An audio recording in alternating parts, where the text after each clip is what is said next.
Chapter 1. The Law. Imagining creates reality. Man is all imagination. God is man and exists in us, and we in him. The eternal body of man is the imagination, that is, God himself. Blake.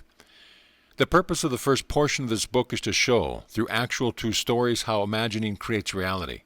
Science progresses by way of hypotheses, tentatively tested, and afterwards accepted or rejected according to the facts of experience. The claim that imagining creates reality needs no more consideration than is allowed by science. It proves itself in performance. The world in which we live is a world of imagination. In fact, life itself is an activity of imagining. For Blake, wrote Professor Morrison of the University of St. Andrews, the world originates in a divine activity identical with what we know ourselves as the activity of imagination. His task being to open the immortal eyes of man inward into the world of thoughts, into eternity, ever expanding in the bosom of God, the human imagination. Nothing appears or continues in being by a power of its own. Events happen because comparatively stable imaginal activities created them, and they continue in being only as long as they receive such support. The secret of imagining, writes Douglas Fawcett, is the greatest of all problems to the solution of which the mystic aspires.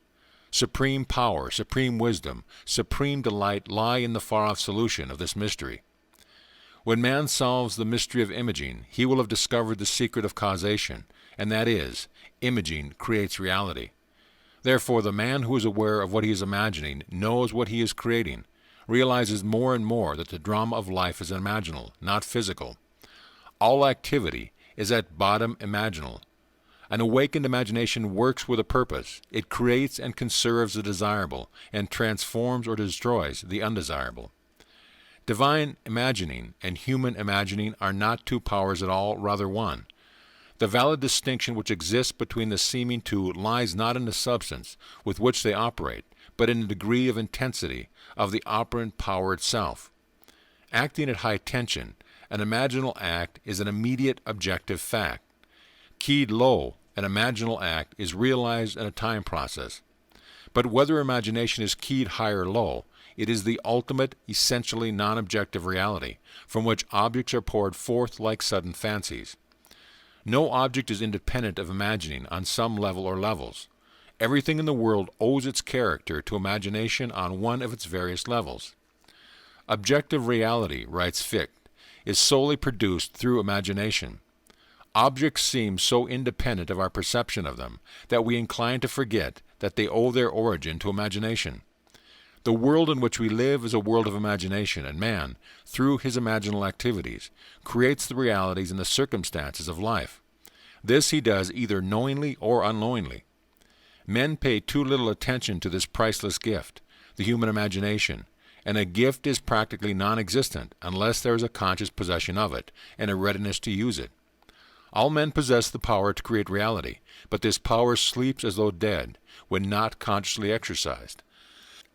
Men live in the very heart of creation, the human imagination, yet are no wiser for what takes place therein. The future will not be fundamentally different from the imaginal activities of man. Therefore, the individual who can summon at will whatever imaginal activity he pleases, and to whom the visions of imagination are as real as the forms of nature, is master of his fate. The future is the imaginal activity of man in its creative march.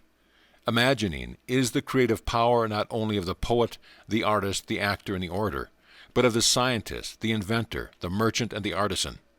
Its abuse in unrestricted, unloving imagine-making is obvious, but its abuse in undue repression breeds a sterility which robs man of actual wealth of experience. Imaging novel solutions to ever more complex problems is far more noble than to run from problems. Life is the continual solution of a continuously synthetic problem. Imagining creates events. The world, created out of men's imagining, comprises unnumbered, warring beliefs. Therefore, there can never be a perfectly stable or static state. Today's events are bound to disturb yesterday's established order. Imaginative men and women invariably unsettle a pre-existing peace of mind. Do not bow before the dictate of facts and accept life on the basis of the world without. Assert the supremacy of your imaginal acts over facts, and put all things in subjection to them. Hold fast to your ideal in your imagination. Nothing can take it from you but your failure to persist in imagining the ideal realized. Imagine only such states that are of value or promise well. To attempt to change circumstances before you change your imaginal activity is to struggle against the very nature of things. There can be no outer change until there is first an imaginal change. Everything you do, unaccompanied by an imaginal change, is but futile readjustment of surfaces. Imagining the wish fulfilled brings about a union with that state, and during that union you behave in keeping with your imaginal change. This shows you that an imaginal change will result in a change of behavior. However, your ordinary imaginal alterations as you pass from one state to another are not transformations because each of them is so rapidly succeeded by another in the reverse direction. But whenever one state grows so stable as to become your constant mood, your habitual attitude, then that habitual state defines your character and is a true transformation. How do you do it? Self-abandonment, that is the secret. You must abandon yourself mentally to your wish fulfilled in your love for that state, and in so doing live in the new state and no more in the old state. You cannot commit yourself to what you do not love, so the secret of self-commission is faith plus love. Faith is believing what is unbelievable. Commit yourself to a feeling of the wish fulfilled. In faith that this act of self-commission will become a reality, and it must become a reality because imagining creates reality. Imagination is both conservative and transformative. It is conservative when it builds its world from images supplied by memory and the evidence of the senses.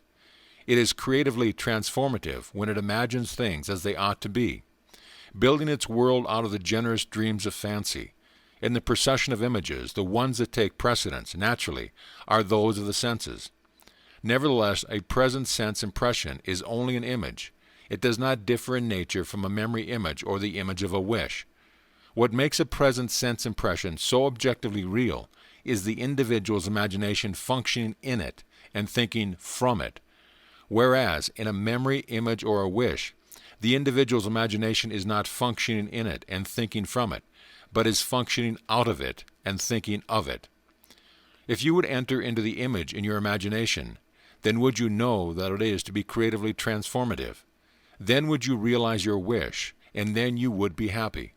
Every image can be embodied, but unless you yourself enter the image and think from it, it is incapable of birth.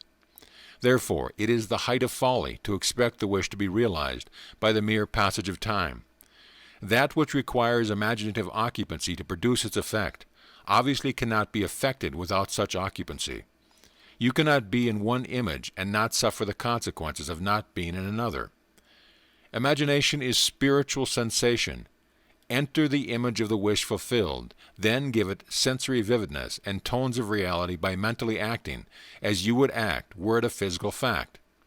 Now this is what I mean by spiritual sensation.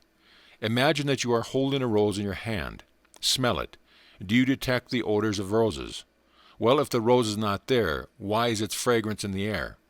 Through spiritual sensation, that is, through imaginal sight, sound, scent, taste, touch, you can give it to the image sensory vividness.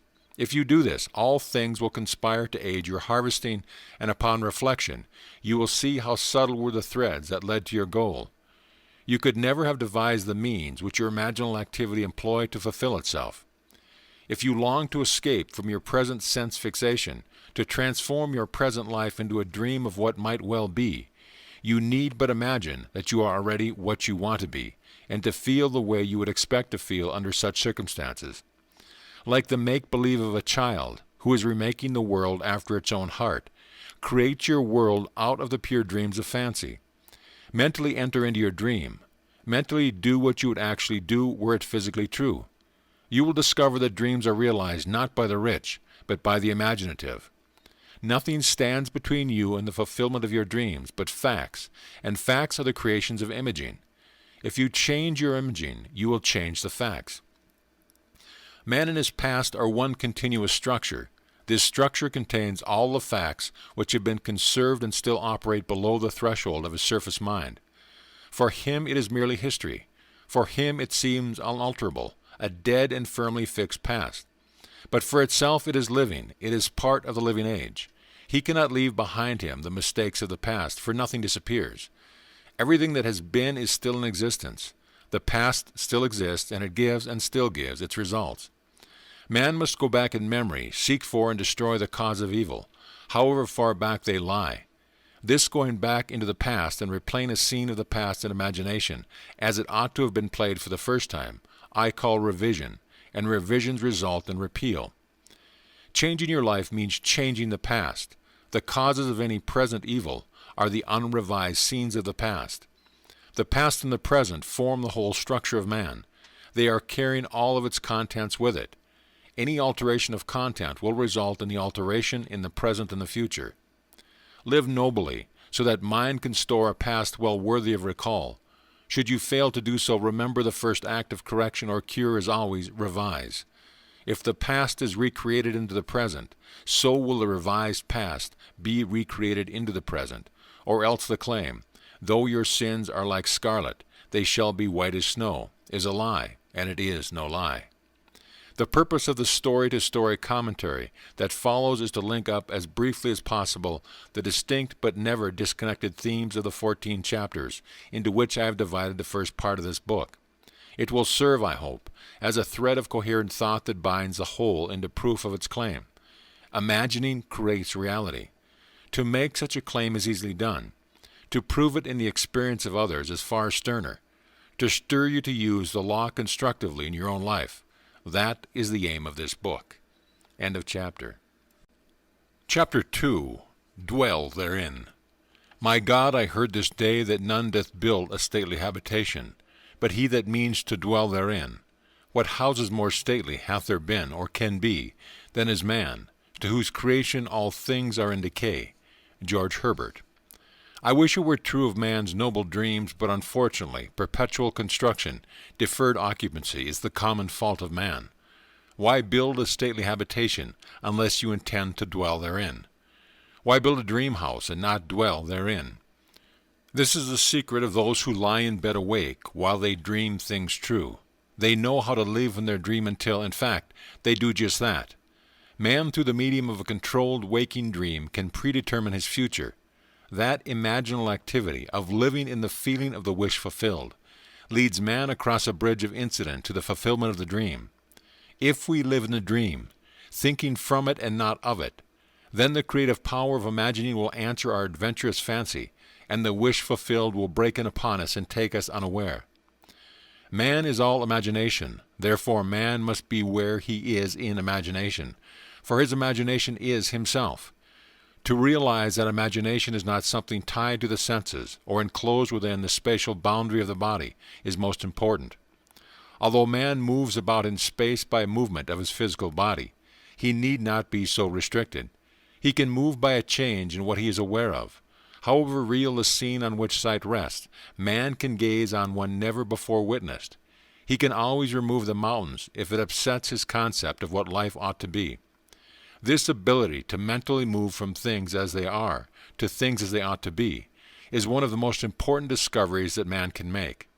It reveals man as a center of imaging with powers of intervention which enable him to alter the course of observed events, moving from success to success through a series of mental transformation of nature, of others, and himself. For many years a doctor and his wife dreamed about their stately habitation, but not until they imaginatively lived in it did they manifest it. Here is their story. Some 15 years ago, Mrs. M and I purchased a lot on which we built a 2-story building, housing our office and living area. We left ample space on the lot for an apartment building, if and when our finances would permit. All these years we were busy paying off our mortgage, and at the end of that time had no money for the additional building we still desired so much. It was true that we had an ample savings account, which meant security for our business, but to use any part of it for a new building would be to jeopardize that security. But now your teaching awakened a new concept, boldly telling us we could have what we most desired through the controlled use of our imagination, and that realizing a desire was made more convincing without money. We decided to put it to the test, to forget about money, and concentrate our attention on the thing we desired most in this world, the new apartment building. With this principle in mind, we mentally constructed a new building as we wanted it, actually drawing physical plans so we could better formulate our mental picture of the completed structure. Never forgetting to think from the end, in our case, the completed occupied building. We took many imaginative trips through our apartment house, renting the units to imaginary tenants, examining in detail every room and enjoying the feeling of pride as friends offered congratulations on the unique planning. We brought into our imaginal scene one friend in particular. I shall call her Mrs. X, a lady we had not seen for some time as she had given us up socially, believing us a bit peculiar in our new way of thinking. In our imaginal scene we took her through the building and asked her how she liked it. Hearing her voice distinctly, we had her reply, "Doctor, I think it is beautiful." One day, while talking together of our building, my wife mentioned a contractor who had constructed several apartment homes in our neighborhood. We knew of him only by name that appeared on signs adjacent to building under construction, but realizing that if we were living in the end, we would not be looking for a contractor, we promptly forgot this angle.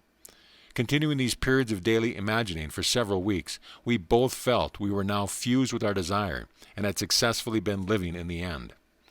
One day a stranger entered our office and identified himself as the contractor whose name my wife had mentioned weeks before.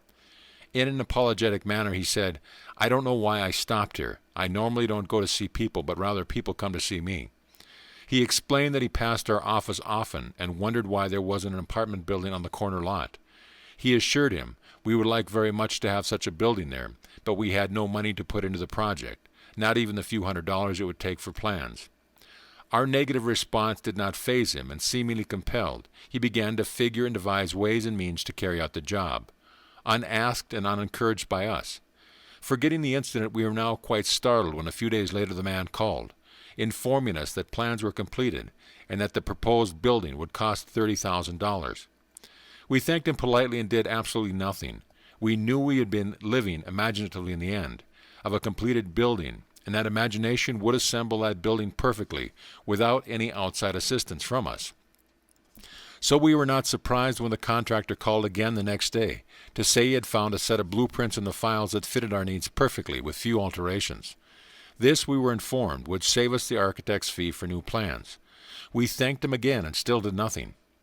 Logical thinkers would insist that such negative response from prospective customers would completely end the matter. Instead, 2 days later, the contractor again called with the news that he had located a finance company willing to cover the necessary loan, with the exception of a few $1,000s. It sounds incredible, but we still did nothing. For remember, to us this building was completed and rented, and in our imagination we had not put one penny into the construction. The balance of this tale reads like a sequel to Alice in Wonderland, for the contractor came to our office the next day and said, as though presenting us with a gift, "You people are going to have that new building anyway. I've decided to finance the balance of the loan myself. If this is agreeable, I'll have my lawyer draw up the papers, and you can pay me back out of the net profits from rentals." This time we did something. We signed the papers and construction began immediately. Most of the apartment units were rented before final completion, and all but one occupied the day of completion. We were so thrilled by the seemingly miraculous events of the past few months that for a while we didn't understand this seeming flaw in our imaginal picture. But knowing that we had already accomplished through the power of imaging, we immediately conceived another imaginal scene, and in it, this time, instead of showing the party through the unit and hearing the words "we'll take it," we ourselves in imagination visited tenants who had already moved into that apartment. We allowed them to show us through the rooms and heard their pleased and satisfied comments. 3 days later, that apartment was rented. Our original imaginary drama had objectified itself in every detail save one, and that one became a reality when 1 month later our friend, Mrs. X, surprised us with a long overdue visit, expressing her desire to see our new building. Gladly we took her through, and at the end of the tour heard her speak the line we had heard in our imagination so many weeks before, as with emphasis on each word she said, "Doctor, I think it is beautiful." Our dream of 15 years was realized, and we know now that it could have been realized any time within those 15 years, if we had known the secret of imagining and how to live in the end of desire. But now it was realized. Our one big desire was objectified, and we did not put one penny of our own money into it. Dr. M. Through the medium of a dream, a controlled waking dream, the doctor and his wife created reality, They learned how to live in their dream house, as in fact now they do. Although help seemingly came from without, the course of events was ultimately determined by their imaginal activity of the doctor and his wife. The participants were drawn into their imaginal drama because it was dramatically necessary that they should be. Their imaginal structure demanded it. All things by a law divine, in one another's being mingle. The following story illustrates the way in which a lady prepared her stately habitation by imaginatively sleeping in it or dwelling therein. A few months ago, my husband decided to place our home on the market. The main object for the move, which we had discussed many times, was to find a home large enough for the two of us, my mother and my aunt, in addition to 10 cats, 3 dogs, and 1 parakeet. Believe it or not, the contemplated move was my husband's idea, as he loved my mother and aunt and said I was at their house most of the time anyway, so why not live together and pay one tax bill? I liked the idea tremendously, but I knew that this new home would have to be something very special in size, location, and arrangement, as I insisted on privacy for all concerned. So at that moment I was undecided whether to sell our present home or not, but I didn't argue, as I knew quite well from past experience with imagining that our house would never sell until I stopped sleeping in it. 2 months and 4 or 5 real estate brokers later, my husband had given up on the sale of our house, and so had the brokers. At this point I had convinced myself I now wanted to change, so for 4 nights in my imagination I went to sleep in the kind of home I would like to own. On the 5th day my husband had an appointment at a friend's home, and while there met a stranger who just happened to be looking for a house in the hills. He was, of course, brought swiftly back to see our house, which he walked through once and said, "I'll buy it." This didn't make us very popular with a broker, but that was all right with me, as I was happy to keep the broker's commission in the family. We moved within 10 days and stayed with my mother while looking for our new house.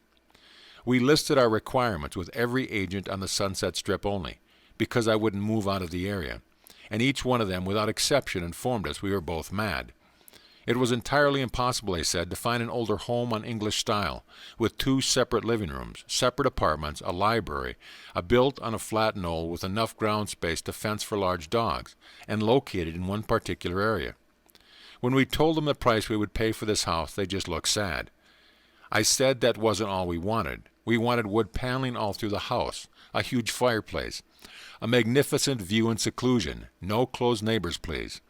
At this point the lady agent would giggle and remind me that there was no such house, but if there were they would realize 5 times what we were willing to pay. But I knew there was such a house, because my imagination had been sleeping in it, and if I am my imagination, then I had been sleeping in it.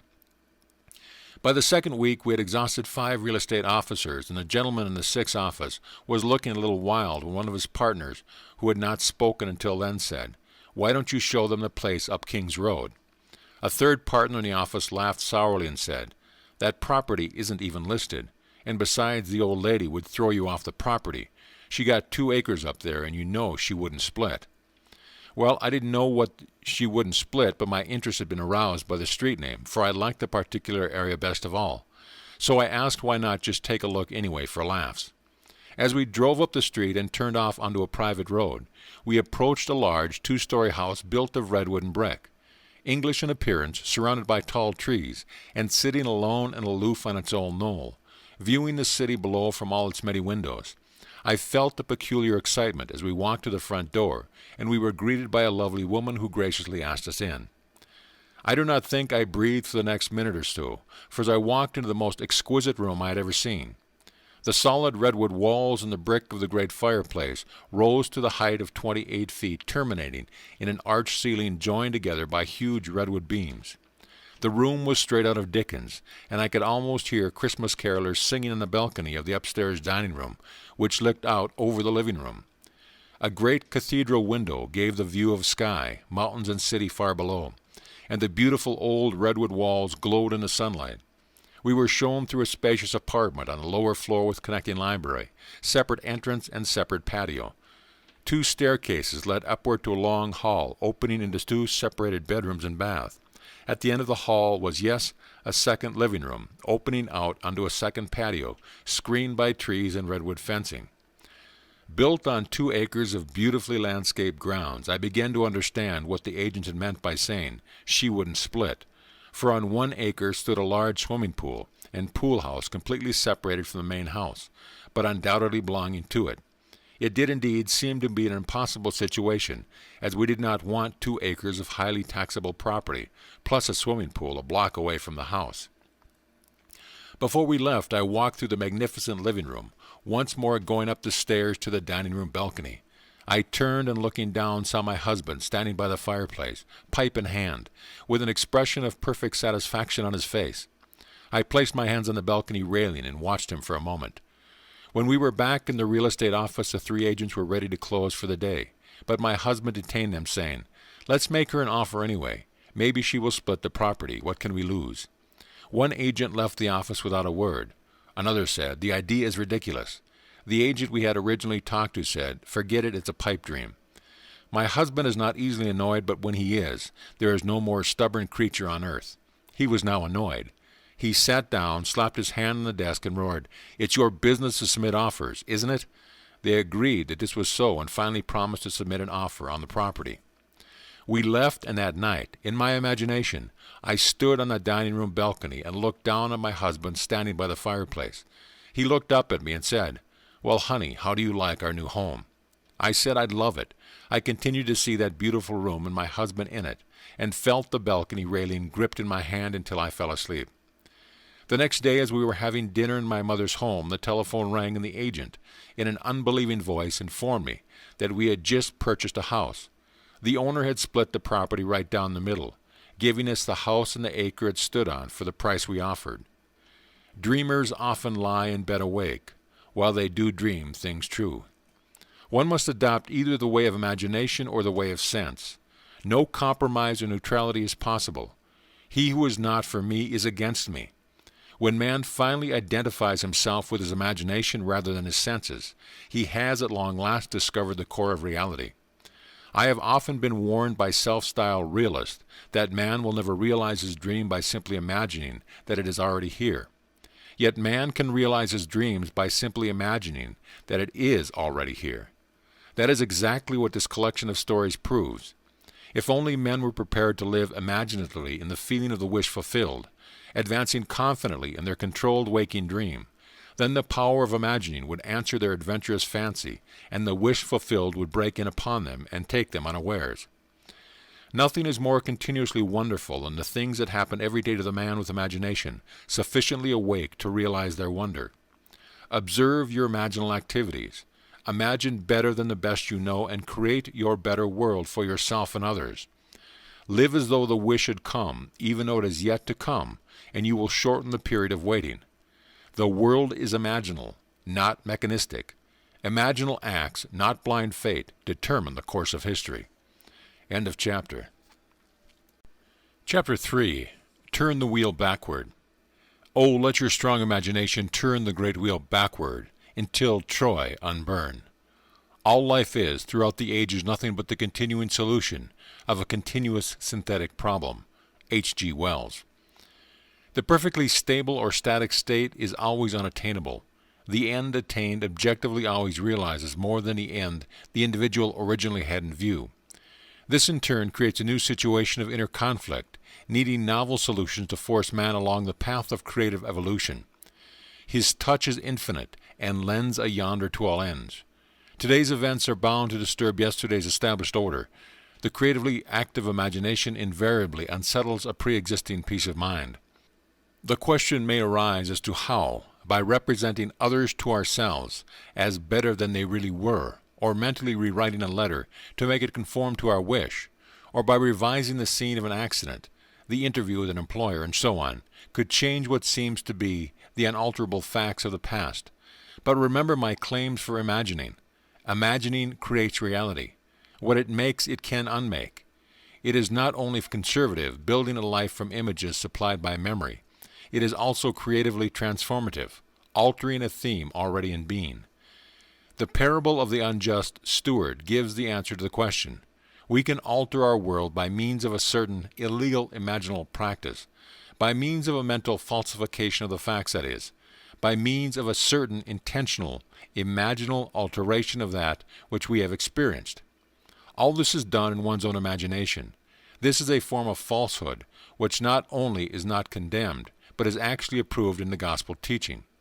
By means of such a falsehood, a man destroys the cause of evil and acquires friends, and on the strength of this, revision proves, judging by the high praise the unjust steward received from his master, that he is deserving of confidence. Because imagining creates reality, we can carry revision to the extreme and revise a scene that would be otherwise unforgivable.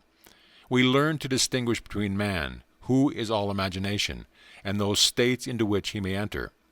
An unjust steward, looking at another's distress, will represent the other to himself, as he ought to be seen. Were he himself in need, he would enter his dream in his imagination, and imagine what he would see and how things would be seen, and how people would act, after these things should be. Then in this state he would fall asleep, feeling the way he would expect to feel under such circumstances. Would that all the Lord's people were unjust stewards, mentally falsifying the facts of life to deliver individuals forevermore. For the imaginal change goes forward, until at length the altered pattern is realized on the heights of attainment. Our future is our imaginal activity in its creative march. Imagine better than the best you know. To revise the past is to reconstruct it with new content. Man should daily relive the day as he wished he had lived it, revising the scenes to make them conform to his ideals. For instance, suppose today's mail brought disappointing news.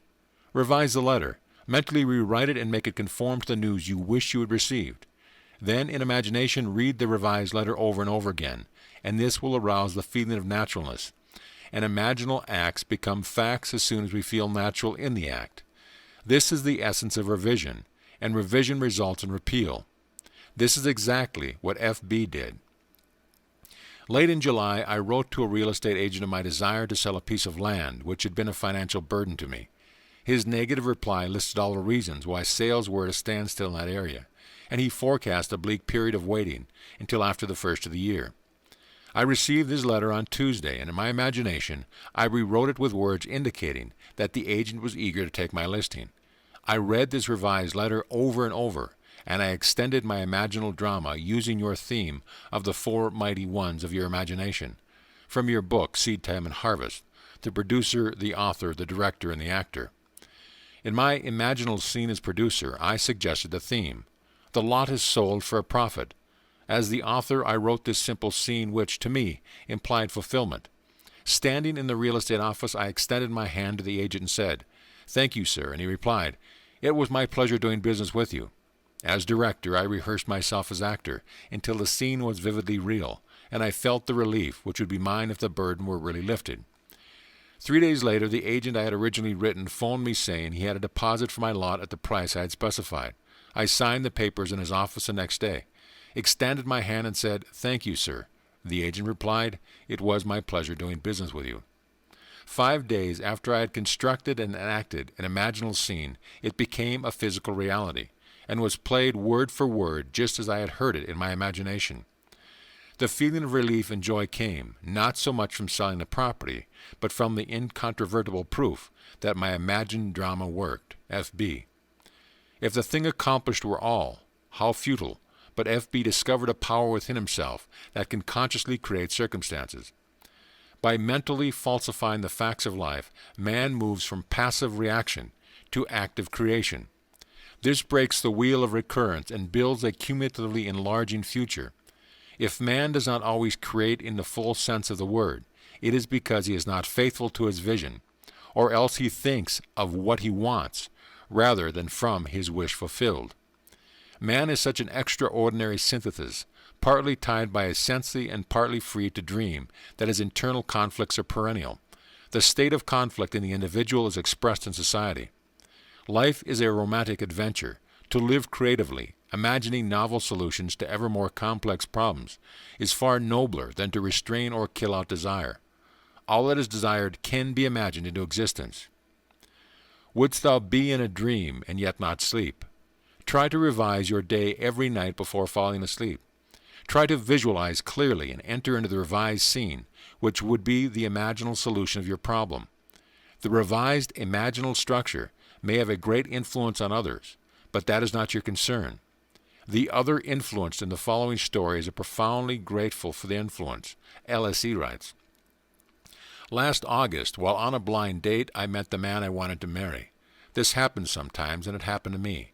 He was everything I had ever thought of as desirable in a husband.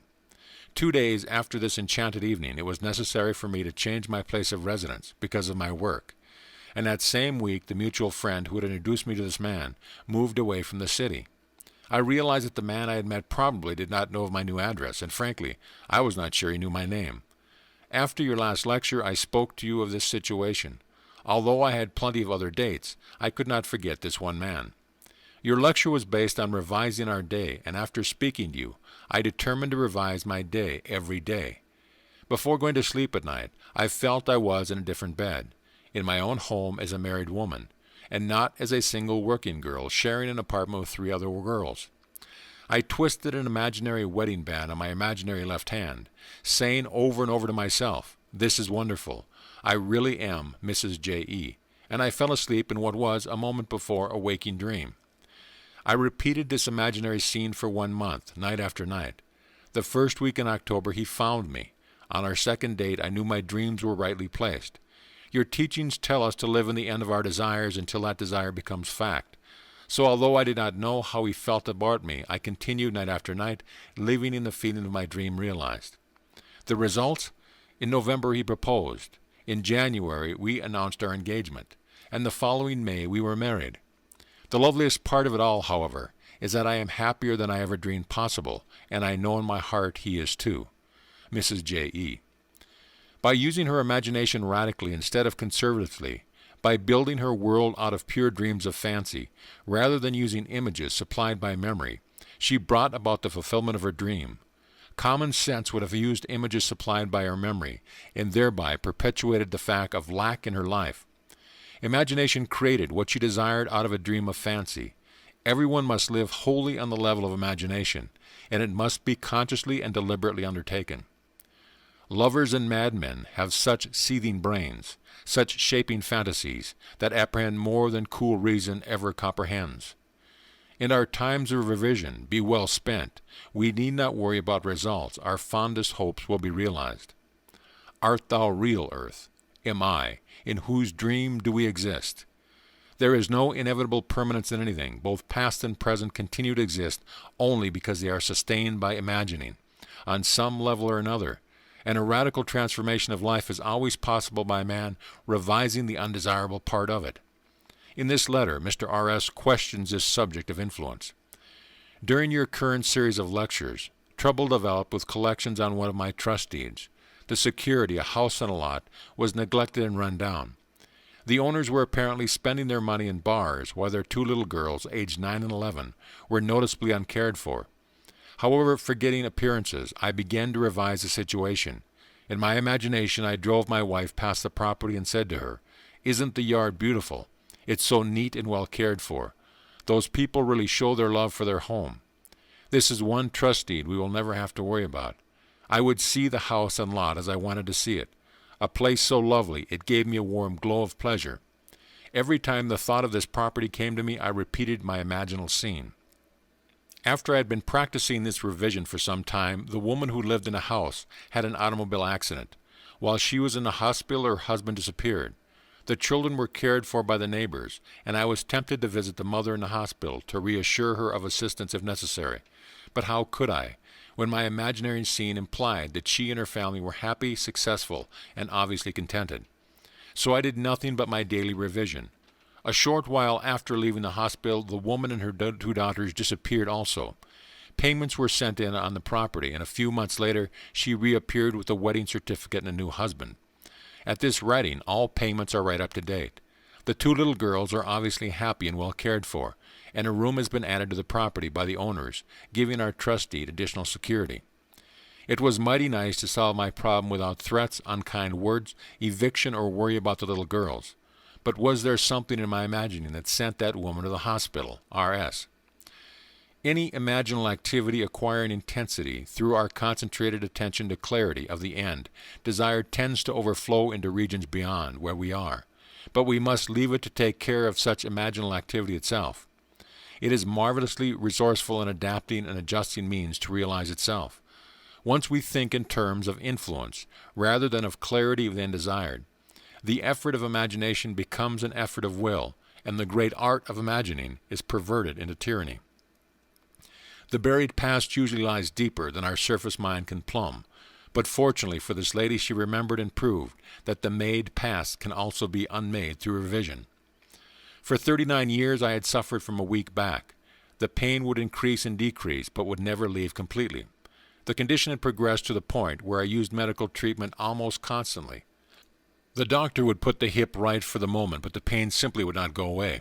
One night I heard you speak of revision and wondered to myself if a condition of almost 40 years could be revised. I had remembered at the age of 3 or 4 years I had fallen backward from a very high swing and had been quite ill at that time because of a serious hip injury. From that time on, I had never been completely free from pain, and had paid many a dollar to alleviate the condition to no avail. This year, during the month of August, the pain had become more intense, and one night I decided to test myself and attempt to revise the ancient accident, which had been the cause of so much distress and pain and costly medical fees most of my adult life. Many nights passed before I could feel myself back to the age of childhood play, but I succeeded. One night I actually felt myself on that swing, feeling the rush of the wind, as the swing rose higher and higher. As the swing slowed down, I jumped forward, landing solidly and easily on my feet. In the imaginal action, I ran to my mother and insisted that she come watch what I could do. I did it again, jumping down from the swing and landing safely on my 2 feet. I repeated this imaginal act over and over again until I fell asleep in the doing of it. Within 2 days, the pain in my back and hip began to recede, and within 2 months, pain no longer existed for me. A condition had plagued me for more than 39 years, that had cost a small fortune in attempted cure, was no more. L.H. It is to the pruning shears of revision that we owe our prime fruit. Man and his past are one continuous structure. This structure contains all the past which has been conserved, and still operates below the threshold of his senses to influence the present and the future of his life. The whole is carrying all of its contents with it. Any alteration of content will result in an alteration in the present and the future. The first act of correction or cure is always revise. If the past can be recreated into the present, so can the revised past. And thus the revised past appears within the very heart of her present life. Not fate, but a revised past brought her good fortune. Make results and accomplishments the crucial test of true imagination, and your confidence in the power of imagination to create reality will grow gradually from your experiments with revisions confronted by experience. Only by this process of experiment can you realize the potential power of your awakened and controlled imagination. "How much do you owe my master?" he said. 100 measures of oil. And he said to him, "Take your bill and sit down quickly and write 50. This parable of the unjust steward urges us to mentally falsify the facts of life, to alter a theme already in being. By means of such imaginative falsehood a man acquires friends. As each day falls, mentally revise the facts of life and make them conform to events well worthy of recall. Tomorrow will take up the altered pattern and go forward until at length it is realized on the heights of attainment. The reader will find it worthwhile to follow these clues. Imaginal construction of scenes implying the wish fulfilled, and imaginative participation in these scenes until tones of reality are reached. We are dealing with the secret of imagination, in which man is seen awakening into a world completely subject to his imaginative power. Man can understand recurrence of events well enough, the building of a world from images supplied by memory, things remaining as they are.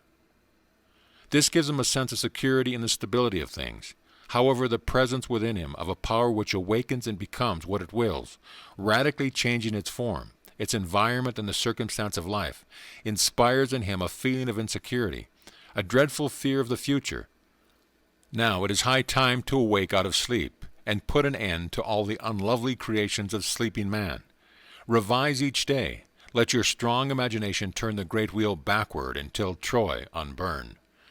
End of chapter. Chapter 4. There is no fiction. The distinctions between what is real and what is imaginary is not one that can be finally maintained. All existing things are, in an intelligible sense, imaginary. John S. Mackenzie. There is no fiction. If an imaginal activity can produce a physical effect, our physical world must be essentially imaginal. To prove this would require merely that we observe our imaginal activities and watch to see whether or not they produce corresponding external effects. If they do, then we must conclude that there is no fiction. Today's imaginal drama, fiction, becomes tomorrow's fact. If we had this wider view of causation, that causation is mental, not physical, that our mental states are causative of physical effects, then we would realize our responsibility as a creator and imagine only the best imaginable. Fable enacted as a sort of stage play in the mind of what causes the physical facts of life. Man believes that reality resides in the solid objects he sees around him, that it is in this world the drama of life originates, that events spring suddenly into existence, created moment by moment out of antecedent physical facts. But causation does not lie in the external world of facts. The drama of life originates in the imagination of man. The real act of becoming takes place within man's imagination and not without. The following stories could define causation as the assemblage of mental states, which occurring creates that which the assemblage implies. The foreword from Walter Lordge, A Night to Remember, illustrates my claim. Imagining creates reality. In 1898, a struggling author named Morgan Robertson concocted a novel about a fabulous Atlantic liner, far larger than any then that had ever been built. Robertson loaded his ship with rich and complacent people, and then wrecked it one cold April night on an iceberg. This somehow showed the futility of everything, and in fact, the book was called Futility when it appeared that year, published by the firm of M.F. Mansfield.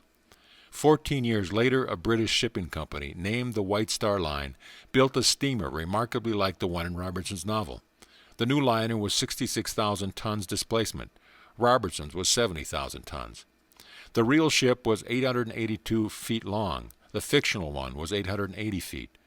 Both could carry about 3,000 people, and both had enough lifeboats for only a fraction of this number. But then this didn't seem to matter because both were labeled unshakable. On April 19, 1912, the real ship left Southampton on her maiden voyage to New York. Her cargo included a priceless copy of the Rubaiyat of Omar Khayyam and a list of passengers collectively worth $250 million. On her way over, she too struck an iceberg and went down on a cold April night. Robertson called his ship the Titan. The White Star crews called it the Titanic. Had Morgan Robertson known that imagining creates reality, that today's fiction is tomorrow's fact, would he have written the novel Futility?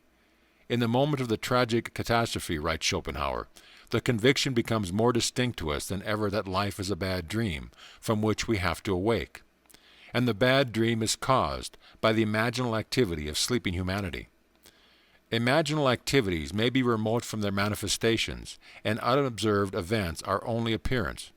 Causation is seen in this tragedy as elsewhere in space-time. Far off from the scene of action, invisible to all, was Robertson's imaginal activity, like a scientist in a control room, directing his guided missile through space-time. Who paints a picture, writes a play or book, which others read while he's asleep in bed. Oh, the other side of the world, when they're overlooked. His page, the sleeper, might as well be dead. What knows he of his distant unfelt life? What knows he of the thoughts his thoughts are raising? The life his life is giving, or the strife? Concerning him, some cavilling, some praising. Yet which is most alive, he who is asleep, or his quick spirit in some other place, or a score of other places that doth keep attention fixed and sleep from others chase? Which is the he that sleeps, or he that his own he can neither feel nor see? Samuel Butler. Imaginative writers communicate not their vision of the world, but their attitudes which result in their vision. Just a short while before Catherine Mansfield died, she said to her friend Orage, "There are in life as many aspects as attitudes toward it, and aspects change with attitudes. Could we change our attitude, we should not only see life differently, but life itself would come to be different. Life would undergo a change of appearance, because we ourselves have undergone a change in attitude. Perception of a new pattern is what I call a creative attitude towards life." Prophets, wrote Blake, in the modern sense of the word, have never existed. Jonah was no prophet in the modern sense, for his prophecy of Nineveh failed. Every honest man is a prophet. He utters his opinion both of private and public matters. Thus, if you go on so, the result is so. He never says, such a thing shall happen, let you do what you will. A prophet is a seer, not an arbitrary dictator. The function of the prophet is not to tell us what is inevitable, but to tell us what can be built up out of persistent imaginal activities. The future is determined by the imaginal activities of humanity, activities in their creative march, activities which can be seen in your dreams and the visions of your head as you lay in bed. Would that all the Lord's people were prophets, in the true sense of the word, like this dancer who now, from the summit of his realized ideal, sights yet higher peaks that are to be scaled. After you have read this story, you will understand why he is so confident that he can predetermine any materialistic future he desires, and why he is equally sure that others give reality to that what we otherwise a mere figment of his imagination, that there exists and can exist nothing outside of imagining on some level or another. Nothing continues in being save what imagining supports. The mind can make substance and people planets of its own with beings brighter than have ever been, and give a breath to form which can outlive all flesh. As my story begins at the age of 19, I was a mildly successful dancing teacher, and continued in this static state for almost 5 years. At the end of this time, I met a young lady who talked me into attending your lecture. My thought upon hearing you say, "Imagining creates reality," was that the entire idea was ridiculous. However, I decided to accept your challenge and disprove your thesis. I bought your book, Out of This World, and read it many times. Still unconvinced, I set myself a rather ambitious goal. My present position was an instructor with the Arthur Murray Dance Studio, and my goal was to own a franchise and be boss of an Arthur Murray studio myself. This seemed the most unlikely thing in the world, as franchises were extremely difficult to secure. But on top of this fact, I was completely without the necessary funds to begin such an operation. Nevertheless, I assumed the feeling of my wish fulfilled, as night after night, in my imagination, I went to sleep managing my own studio. 3 weeks later, a friend called me from Reno, Nevada. He had the Murray studio there, and said it was too much for him to cope with alone. He offered me a partnership, and I was delighted, so delighted in fact, that I hastened to Reno on borrowed money, and promptly forgot all about you and your story of imagination. My partner and I worked hard and were very successful, but after a year I was still not satisfied. I wanted more. I began thinking of ways and means to get another studio. All of my efforts failed. One night as I retired, I was restless and decided to read. As I looked through my collection of books, I noticed your slender volume, Out of This World. I thought of all the silly nonsense I had gone through 1 year ago before getting my own studio. Getting my own studio. The words in my mind electrified me. I reread the book that night, and later, in my imagination, I heard my superior praise the good job we had done in Reno and suggest we acquire a second studio, as he had a second location ready for us if we desired to expand. I reenacted this imaginal scene nightly without fail.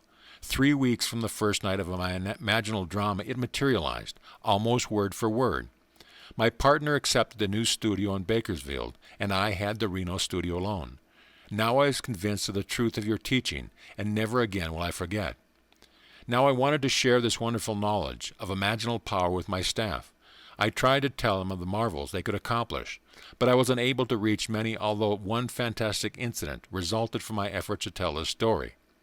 A young teacher told me he believed my story, but said it would have probably happened anyway in time. He insisted the entire theory was nonsense, but stated that if I could tell him something of an incredible nature that would actually happen, and which he could witness, then he would believe. I accepted his challenge and conceived a truly fantastic test. The Reno studio is the most insignificant in the entire Murray system because of the small population count in the city itself. There are over 300 Murray studios in the country, with much larger populations, therefore providing greater possibilities to draw from. So my test was this. I told the teacher that within the next 3 months, at the time of a national dance convention, the little Reno studio would be the foremost topic of conversation at that convention. He calmly stated this was quite impossible. That night when I retired, I felt myself standing before a tremendous audience. I was speaking on creative imaging, and felt the nervousness of being before such a vast audience. But I also felt the wonderful sensation of audience acceptance.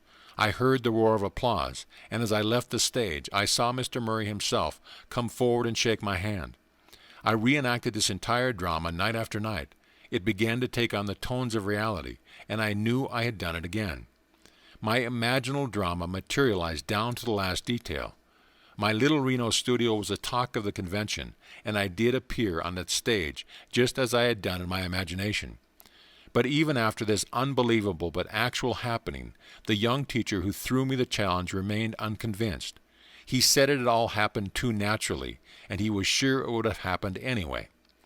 I did not mind his attitude because his challenge had given me another opportunity to prove at least to myself that imaging does create reality.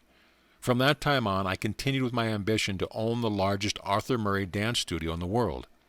Night after night in my imagination, I heard myself accepting a studio franchise for a great city. Within 3 weeks, Mr. Murray called me and offered me a studio in a city of 1.5 million people. It is now my goal to make my studio the greatest and biggest in the entire system. And of course, I know it will be done through my imagination. Imagining, writes Douglas Fawcett, may be hard to grasp. Being quicksilver-like, it vanishes into each of its metamorphoses and thereby displays its transformative magic. We must look beyond the physical fact for the imagining which has caused it. For 1 year, E.O.L. Jr. lost himself in his metamorphosis, but fortunately he remembered the silly nonsense he had gone through before getting his own studio, and he reread the book. Imaginal acts on the human level need a certain interval of time to develop, but imaginal acts, whether committed to print or locked in the bottom of a hermit, will realize themselves in time. Test yourself. If only out of curiosity you will discover the profit is your own imagining, and you will know there is no fiction. We should never be certain that it is not some woman treading in the winepress who began the subtle changes in men's mind, or that the passion, because of which so many countries were given to the sword, did not begin in the mind of some shepherd boy, lighting up his eyes for a moment before it ran upon its way. William Butler Yeats. There is no fiction. Imagining fulfills itself in what our lives become, and now I have told you before it takes place, so that when it does take place you may believe. The Greeks were right.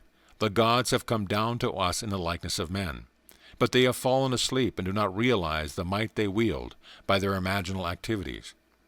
Real are the dreams of gods and smoothly pass, their pleasure in a long immortal dream. E.B., an author, is fully aware that today's fiction can become tomorrow's fact. In this letter she writes, "One spring I completed a novelette, sold it and forgot it. Not until many long months later did I sit down and nervously compare some facts in my fiction with some facts in my life. Please read a brief outline of my created story, then compare it with my personal experience.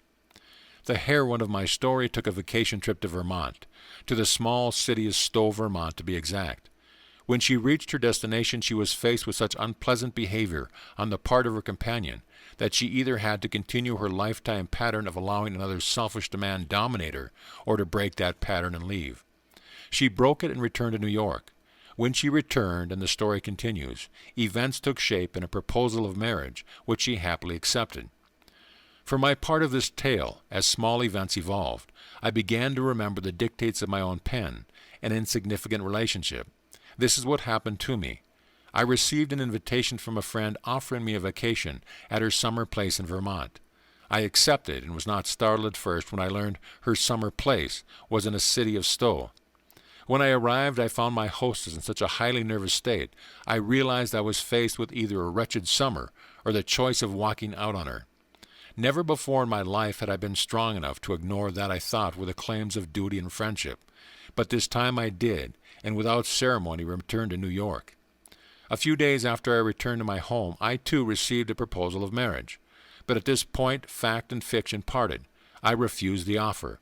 I know, Neville, there is no such thing as fiction.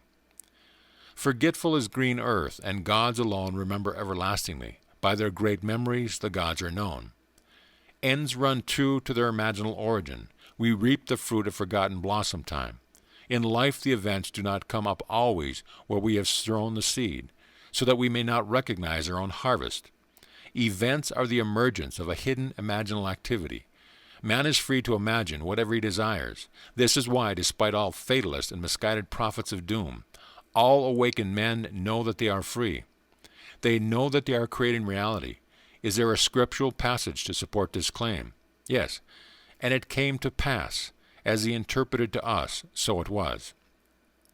W.P. Yeats must have discovered that there is no fiction, For after describing some of his experiences in the conscious use of imagination, he writes, "If all who have described events like this have not dreamed, we should rewrite our histories, for all men, certainly all imaginative men, must be forever casting forth enchantments, glamours, illusions in all men, especially tranquil men, who have so powerful egoistic life, must be continually passing under their power. Our most elaborate thoughts, elaborate purposes, precise emotions, are often, as I think, not really ours, but have on a sudden come up, as it were, out of hell or down out of heaven. There is no fiction. Imagine better than the best you know." End of chapter. Chapter 5. Subtle Threads. "All ye behold, though it appears without, it is within, in your imagination, of which this world of mortality is but a shadow." Blake. Nothing appears or continues in being by the power of its own. Events happen because comparatively stable imaginal activities created them, and they continue in being by virtue of the support they receive from such imaginal activities. The part which imagining the wish fulfilled plays in consciously creating circumstance is obvious in this series of stories. You will see how the telling of one story of the successful use of imagination can serve as a spur and a challenge to others to try it and see. One night a gentleman rose in my audience. He said that he had no question to ask, but would like to tell me something. This was his story. When he came out of the armed forces after World War II, he got a job that gave him take-home pay of $25 a week. After 10 years, he was making $600 a month. At that time, he bought my book, Awakened Imagination, and read the chapter, The Pruning Shears of Revision. Through the daily practice of revision, as set forth there, he was able to tell my audience 2 years later that his income was equal to that of the President of the United States. In my audience sat a man whom, by his confession, was broke. He had read the same book, but he suddenly realized he had done nothing with the use of his imagination to solve his financial problem. He decided he would try to imagine himself as the winner of the 510 pool at Caliente racetrack. In his words, in this pool, one attempts to pick winners in the 5th through the 10th races. So this is what I did. In my imagination I stood, sorting my tickets and feeling as I did so, that I had each of the 6 winners. I enacted this scene over and over in my imagination until I actually felt goose pimples. Then I saw the cashier give me a large sum of money, which I placed beneath my imaginary shirt. This was my entire imaginal drama, and for 3 weeks, night after night, I enacted this scene and fell asleep in the action. After 3 weeks, I traveled physically to the Caliente racetrack, and on that day, every detail of my imaginative play was actually realized. The only change in the scene was that the cashier gave me a check for a total of $84,000 instead of currency. After my lecture the night this story was told, a man in the audience asked me if I thought it possible for him to duplicate TK's experience. I told him he must decide the circumstance of his imaginal scene himself, but that whatever scene he chose, he must create a drama that could make natural to himself and imagine the end intently with all the feelings he could muster. He must not labor for the means to the end, but live imaginatively in the feeling of the wish fulfilled. 1 month later, he showed me a check for $16,000, which he had won in another 510 pool at the same Caliente racetrack the previous day. This man had a sequel to the most interesting duplication of TK's good fortune. His first win took care of his immediate financial difficulties, although he wanted more money for future family security. Also, and more important to him, he wanted to prove that this had not been an accident. He reasoned that if his good luck could happen a second time in succession, the so-called law of percentages would give way to proof for him that his imaginal structures were actually producing this miraculous reality, and so he dared to put his imagination to a second test. He continues, "I wanted a sizable bank account, and this to me meant seeing a large balance on my bank statement. Therefore, in my imagination, I enacted a scene which took me into 2 banks. In each bank I would see an appreciative smile meant for me from the bank manager as I walked into his establishment, and I would hear the teller's cordial greeting. I would ask to see my statement. In one bank I saw a balance of $10,000. In the other bank I saw a balance of $15,000. My imaginal scene did not end there. Immediately after seeing my bank balances, I would turn my attention to my horse racing system, which through a progression of 10 steps would bring my winnings to $11,533, with a starting capital of $200. I would divide the winnings into 12 piles on my desk. Counting the money in my imaginary hands, I would put $1,000 in each of 11 piles, and the remaining $533 in the last pile. My imaginative accounting would amount to $36,533, including my bank balances. I enacted this entire imaginative scene each morning, afternoon, and night for less than 1 month. And on March 2nd, I went to the Caliente track again. I made out my tickets, but strangely enough, and not knowing why I did so, I duplicated 6 more tickets exactly like the 6 already made. But in the 10th selection, I made a mistake and copied 2 tickets twice. As the winners came in, I held 2 of them, each paying $16,423.50. I also had 6 consolation tickets, each paying $656.80. The combined total amounted to $36,788. My imaginary accounting 1 month before had totaled $36,533. 2 points of interest most profound to me were that by seeming accidents I had marked 2 winning tickets identically, and also that at the end of the 9th race, which was one of the major winners, the trainer attempted to scratch the horse, but the stewards denied the trainer's request. How subtle were the threads that led to this goal? Results must testify to our imaginings, or we really are not imagining the end at all. Faithfully imagined the end, and all things conspired to aid his harvesting.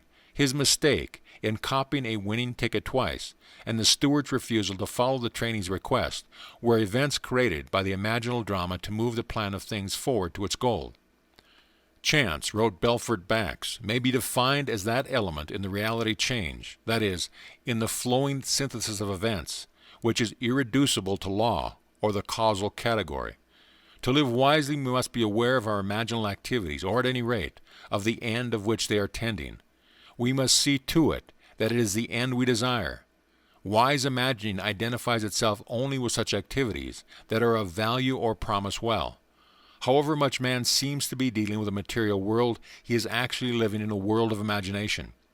When he discovers that it is not the physical world of facts, but imaginal activities which shapes his life, then the physical world will no longer be the reality, and the world of imagination no longer the dream. Does the road wind uphill all the way? Yes, to the very end. Will a day's journey take the whole long day? From morn to night, my friend. End of chapter. Chapter 6. Visionary Fancy. The nature of visionary fancy or imagination is very little known, and the external nature and permanence of its ever-existent images is considered as less permanent than the things of vegetative and generative nature.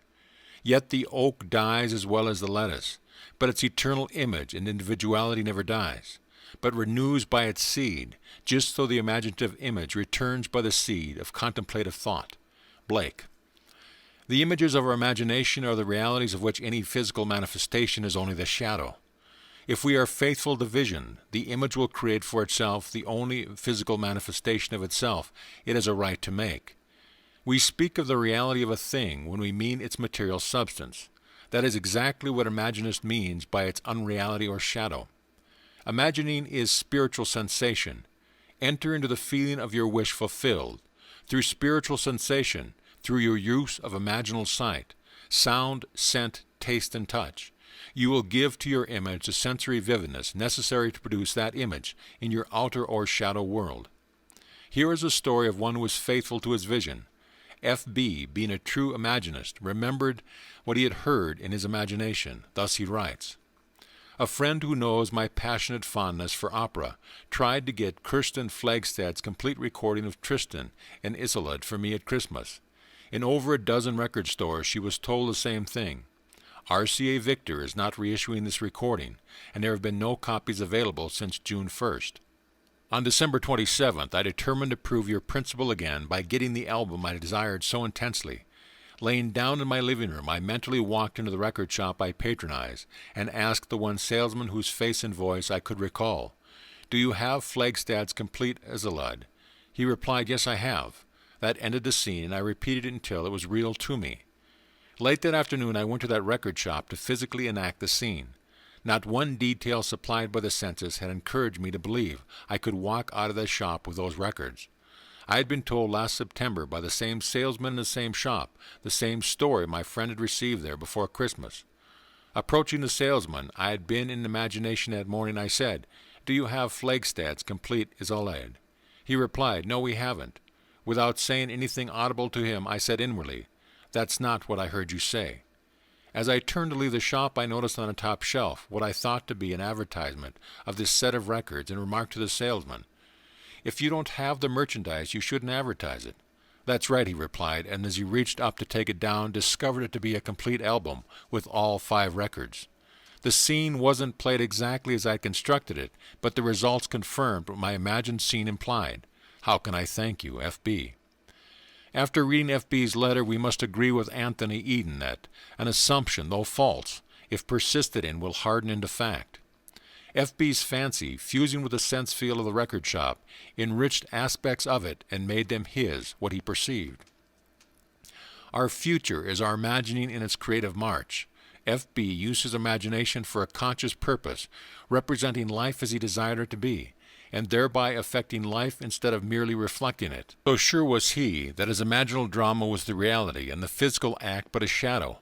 And when the salesman said, "No, we haven't," F.B. mentally said, "That's not what I heard you say." He not only remembered what he had heard, but he was still remembering it. Imagining the wish fulfilled is the seeking it finds, the asking that receives, the knocking to which is opened. He saw and heard what he desired to see and hear, and would not take "no, we haven't" for an answer. The imaginist dreams while awake. He is not the servant of his vision, but the master of the direction of his attention. Imaginative constancy controls perception of events in space-time. Unfortunately, most men are ever-changing, like a joyless eye that finds no object worth its constancy. Mrs. G.R. too had imaginatively heard what she wanted to physically hear and knew the outer world must conform it. This is her story. Some time ago we advertised our home for sale, which was necessary for us to buy a larger property on which we had placed a deposit. Several people would have bought our home immediately, but we were obliged to explain that we could not close any deal until we learned whether or not our offer for the property we wanted had been accepted. At this time a broker called and literally begged us to allow him to show our home to a client of his, who was eager for this location, and would be glad to pay even more than we were asking. We explained our situation to the broker and to his client. They both stated they did not mind waiting for our deal to be consummated. The broker asked us to sign a paper, which he said was not binding in any way, but would give him first chance at the sale if our other deal went through. We signed the paper and later learned that in California real estate law, nothing could have been more binding. A few days later, our deal for the new property fell through, so we notified this broker, and his verbal response was, "Well, just forget it." 2 weeks later, he filed suit against us for $1,500 commission. Trial date was set, and we asked for a jury trial. Our attorney assured us that he would do all he could, but the law on this particular point was so stringent that he could not see any possibility of our winning the case. When time for the trial arrived, my husband was in the hospital and could not appear with me in our defense. I had no witnesses, but the broker brought 3 attorneys and a number of witnesses into court against us. Our attorney now told me we had not the slightest chance to win. I turned to my imagination, and this is what I did. Completely disregarding all that had been said by attorneys, witnesses, and judges who seemed to favor the plaintiff, I thought only of the words I wanted to hear. In my imagination I listened intently and heard the foreman of the jury say, "We find the defendant not guilty." I listened until I knew it was true. I closed my mind's ear to everything said in that courtroom and heard only those words. "We find the defendant not guilty." The jury deliberated from noon recess until 4:30 that afternoon, and all during those hours I sat in the courtroom and heard those words over and over in my imagination. When the jurors returned, the judge asked the foreman to stand and give their verdict. The foreman stood up and said, "We find the defendant not guilty." Mrs. G.R., if there were dreams to sell, what would you buy? Would you not buy your wish fulfilled? Your dreams are without price and without money. By locking up the journey in her imagination, hearing only what she wanted to hear, she called the journey to unanimity on her behalf. Imagining being the reality of all that exists, with it the lady achieved her wish fulfilled. Hebel's statement that the poet creates from contemplation is true of imaginists as well.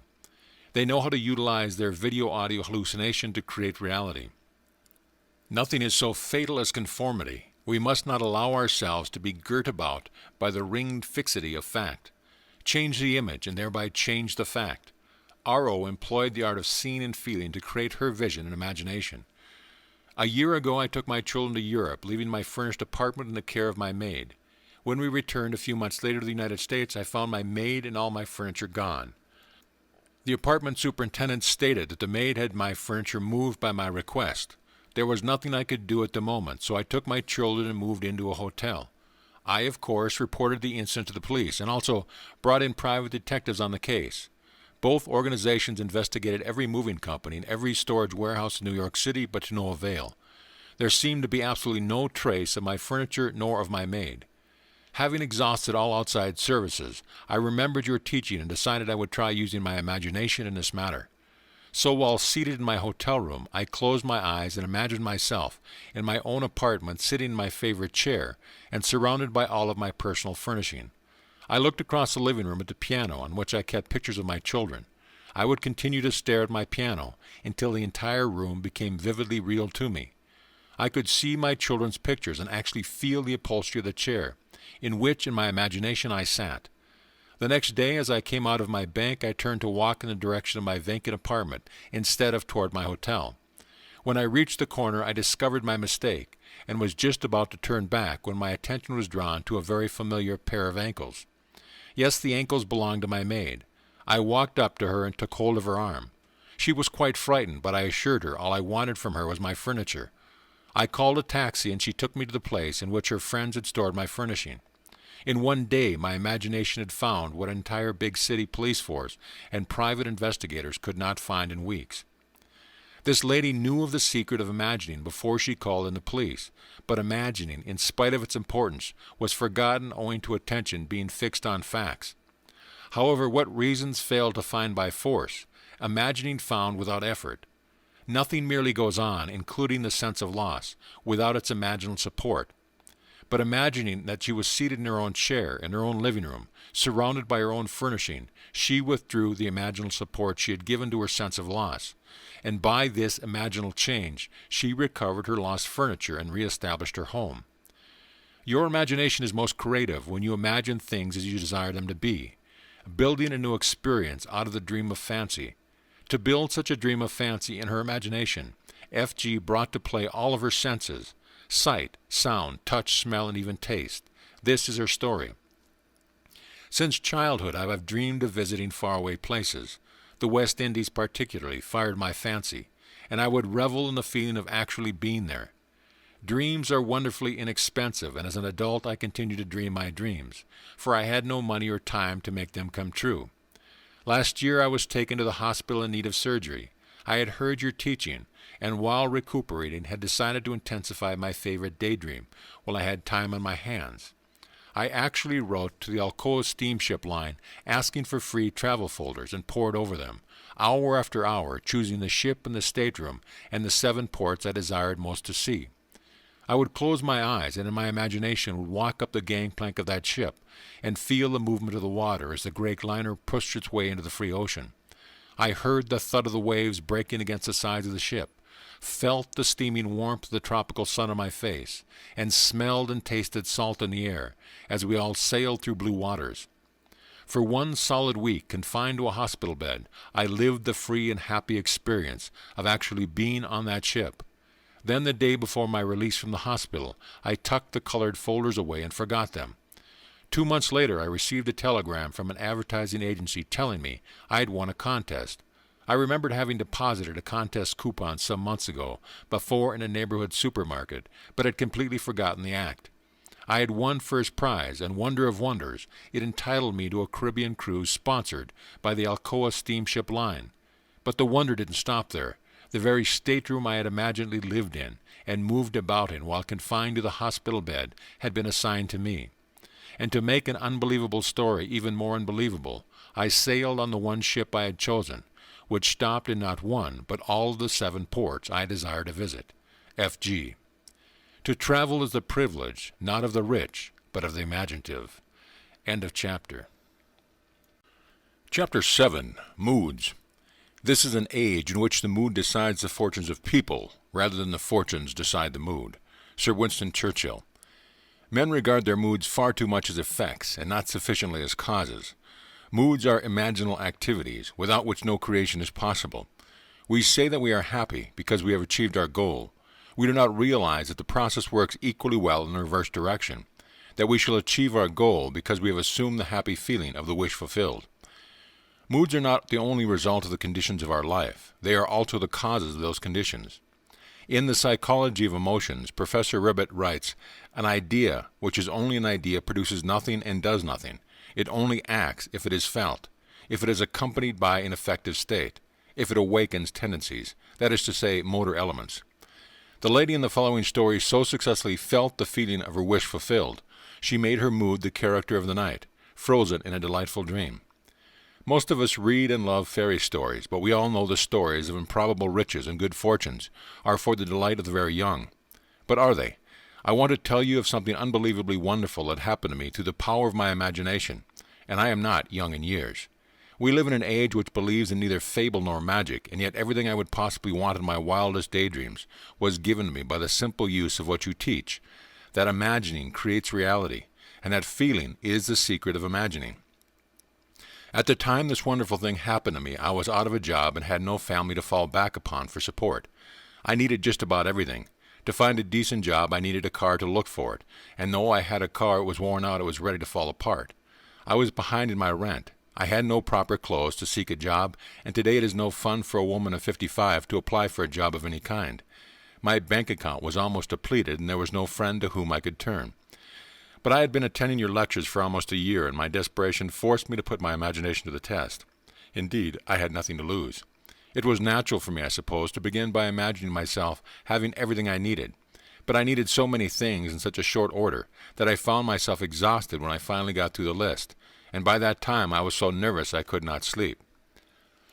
One lecture night I heard you tell of an artist who captured the feeling, or word as you called it, of "Isn't it wonderful?" in his personal experience.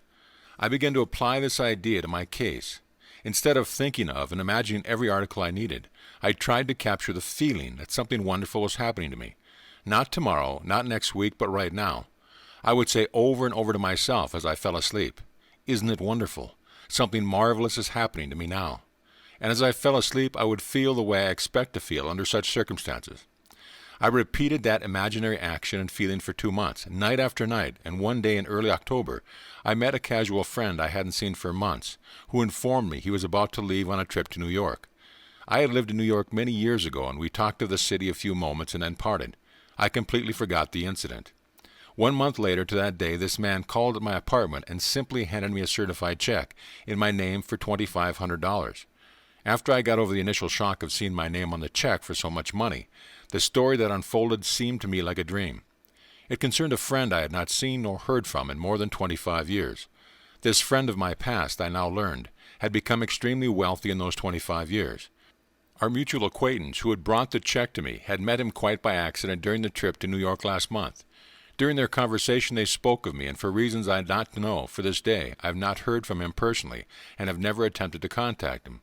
This old friend decided to share a portion of his great wealth with me. For the next 2 years, from the office of his attorney, I received monthly checks so generous an amount. They not only covered every necessary requirements of daily living, but left much over for all the lovely things of my life, a car, clothes, a spacious apartment, and best of all, no need to earn my daily bread.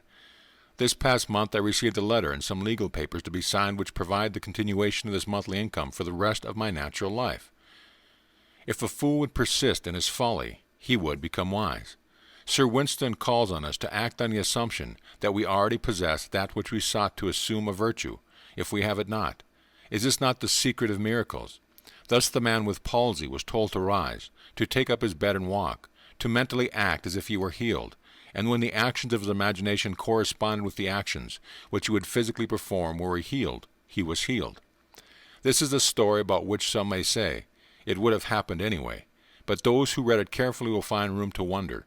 It begins 1 year ago as I left Los Angeles to visit my daughter in San Francisco. Instead of happy-natured individual she had always been, I found her in deep distress. Not knowing the cause of her anguish and not wishing to ask, I waited until she told me that she was in great financial trouble and must have $3,000 immediately. I am not a poor woman, but I didn't have much cash I could put my hands on that quickly. Knowing my daughter, I knew she would not have accepted it anyway. I offered to borrow the money for her, but she refused and instead asked me to help her in my way. She meant using my imagination, for I had often told her of your teachings and some of my words must have struck home. I immediately agreed on this plan with the provision that she would help me help her. We decided on an imaginal scene. We could both practice that involved seeing money coming to her from everywhere. We felt money was flooding toward her from every corner until she was in the middle of a sea of money. But we did this always with a feeling of joy for anyone concerned, and we had no thought of means, only happiness for all. The idea seemed to catch fire with her, and I know she was responsible for what happened a few days later. She was certainly transformed back to the happy, confident mood that was natural to her, though there was no evidence of any real money coming in at the time. I left to return home in the East. When I arrived home, I called my mother, a lovely young lady of 91, who immediately asked me to come and see her. I wanted a day's rest, but she couldn't wait. It had to be now. Of course I went, and after greeting me, she handed me a check for $3,000 made out to my daughter. Before I could speak, she handed me 3 additional checks, totaling $1,500 made in favor of my daughter's children. Her reason? She explained that she had suddenly decided the day before to give what she had in cash to those she loved, while she was still here to know of their happiness in receiving it. It would have happened anyway? No, not like this. Not within days of my daughter's frantic need, and then her sudden transformation to a mood of joy. I know that her imaginal act caused this wonderful change, bringing not only great joy to the receiver, but to the giver as well. P.S. I almost forgot to add that among the checks so lavishly given was one for me too, for $3,000. The boundless opportunities opened by recognizing the shift of focus of the imagining is beyond measure. There are no boundaries. The drama of life is an imaginal activity in which we bring to pass by our moods rather than by our physical acts. Moods so ably guide all towards that which they affirm. They may be said to create the circumstance of life and dictate the events. The mood of the wish fulfilled is the high tide which lifts us easily off the bar of the senses, where we usually lie stranded. If we are aware of the mood and know the secret of imagining, we may announce that all that our mood affirms will come to pass. The following story is by a mother who succeeded in sustaining a seemingly playful mood with startling results. Surely you heard the old wives' tale about warts, that if a wart is bought, it will disappear. I'd known this story from childhood, but not until I heard your lectures did I realize the truth hidden in the old tale. My boy, a lad of 10, had many large, ugly warts on his legs, causing an irritation which had plagued him for years. I decided that my sudden insight could be used to his advantage. A boy has a lot of faith in his mother as a rule, so I asked him if he would like to be rid of the warts. He quickly said yes, but he did not want to go to the doctor. I asked him to play a little game with me, that I would pay him a sum of money for each wart. This suited him fine, he said. He didn't see how he could lose. We arrived at a fair price, he thought, and then said, "Now, I'm paying you good money for those warts. They are no longer belong to you. You never keep property belonging to someone else, so you can no longer keep those warts. They will disappear. It may take a day, 2 days, or a month, but remember that I have bought them and they belong to me." My son was delighted with our game, and the results sound like something read in an old musty book of magic. But believe me, within 10 days the warts began to fade, and at the end of 1 month, every wart on his body had completely disappeared. There is a sequel to this story, for I have bought warts for many people. They too thought it great fun and accepted my 5, 10, or 15 cents a wart. In each case the wart disappeared, but really, only one person believes me when I tell him his imagination alone took away the warts. That one person is my young son. Man, imagining himself into a mood, takes on himself the result of the mood. If he does not imagine himself into the mood, he is ever free of the results. The great Irish mystic, A.E., wrote in The Candle of Vision, "I become aware of a swift echo of response to my moods and circumstances, which had seemed hitherto immutable in its indifference. I could prophesy from the uprising of new moods in myself that I, without search, would soon meet people of a certain character, and so I met them. Each inanimate things were under the sway of these affinities, but man need not wait for the uprising of new moods in himself. He can create happy moods at will." End of chapter. Chapter 8. Through the Looking Glass. A man that looks on glass, or it may stay his eye, or if he pleaseth through his pass, and then the heaven spy. George Herbert. Objects to be perceived must first penetrate in some manner our brain, but but we are not because of this interlocked with our environment. Although normal consciousness is focused on the senses and is usually restricted to them, it is possible for man to pass through this sense fixation into any imaginal structure which he can seize and so fully occupies it that it is more alive and more responsive than that on which his senses stay his eye.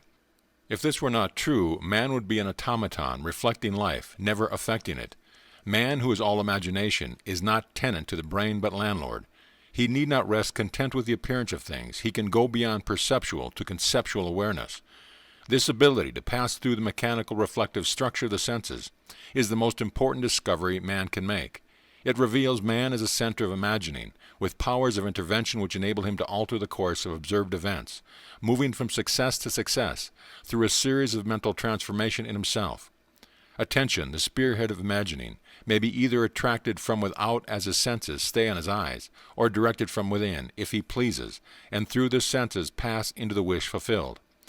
To move from perceptual awareness of things as they seem to conceptual awareness, or things as they ought to be, we imagine as vivid and as lifelike a representation as possible of what we would see, hear, and do, where we physically present and physically experiencing things as they ought to be, and imaginatively participate in that scene. The following story tells of one who went through the glass and broke the chains that bound her. 2 years ago, I was taken to a hospital with a serious blood clot condition, which apparently had affected the entire vascular system, causing hardening of arteries and arthritis. A nerve in my head was damaged and my thyroid enlarged. Doctors could not agree on the cause of this condition, and all their treatments were completely ineffective. I was forced to give up every enjoyable activity and remain in bed most of the time. My body from hip to toes felt as though it were encased and bound by tight wires, and I couldn't put my feet on the floor without wearing heavy hip-length elastic stockings. I knew something of your teaching and tried very hard to apply what I had heard, but as my condition grew worse and I could no longer attend any of your lectures, my despondency grew deeper. One day a friend sent me a postcard picturing the scene of a lovely beach by the ocean. The picture was so beautiful I looked and looked at it and began to remember past summer days at the seashore with my parents. For a moment the postcard picture seemed to become animated, and flooding memories of myself running free on the beach filled my mind. I felt the impact of my bare feet against the hard, wet sand. I felt the icy water running over my toes, and heard the crash of waves breaking on the shore. This imaginal activity was so satisfying to me, as I lay in bed, that I continued to imagine this wonderful scene, day after day for about 1 week. One morning I moved from my bed to the couch, and had started to sit up when I was seized with such an excruciating pain my entire body became paralyzed. I could neither sit up nor lie down. This terrible pain lasted for more than a full minute, but when it stopped I was free. It seemed as if all the wires binding my legs had been cut. One moment I was bound, the next moment I was free, not by degree, but instantly. We walk by faith, not by sight. 2 Corinthians 5:7. When we walk by sight, we know our way by the objects which our eyes see. When we walk by faith, we order our life by scenes and actions which only imagination sees. Man perceives by the eye of imagination or by sense, but two mental attitudes to perception are possible: the creative, imaginative effort, which meets with an imaginative response, or the unimaginative, staying on the eye which merely reflects. Man has within him the principle of life and the principle of death. One is the imaginative building its imaginal structures out of the generous dreams of fancy. The other is the imagination building its imaginal structures from images reflected by the chill wind of fact. One creates, the other perpetuates. Man must adopt either the way of faith or the way of sight. To the extent that man builds from dreams of fancy, he is alive, and therefore the development of the faculty to pass through the reflective glass of the senses is an increase of life. It follows that restricting the imagination by staying the eye on the reflective glass of the senses is a reduction of life. The specious surface of fact reflects rather than discloses, deflecting the eye of imagination from the truth that sets man free. The eye of imagination, if not deflected, looks on what ought to be there, not what is. However familiar the scene on which sight rests, the eye of imagination could gaze on when never before witnessed. It is this eye of imagination, and only this, that can free us from the sense fixation of outer things, which completely dominates our ordinary existence, and keeps us looking on the reflective glass of fact. It is possible to pass from thinking of to thinking from, but the crucial matter is thinking from, i.e. experiencing the state, for that experience means unification. Whereas in thinking of, there is always subject and object, the thinking individual and the thinking thought of. Self-abandonment, that is the secret. We have to abandon ourselves to the state, in our love for the state, in so doing live the life of the state, and no more our present state. Imagination seizes upon the life of the state and gives itself to the expression of the life of that state. Faith plus love is self-commission. We can't commit ourselves to what we do not love. Never would you have made anything if you had not loved it, and to make the state alive one must become it.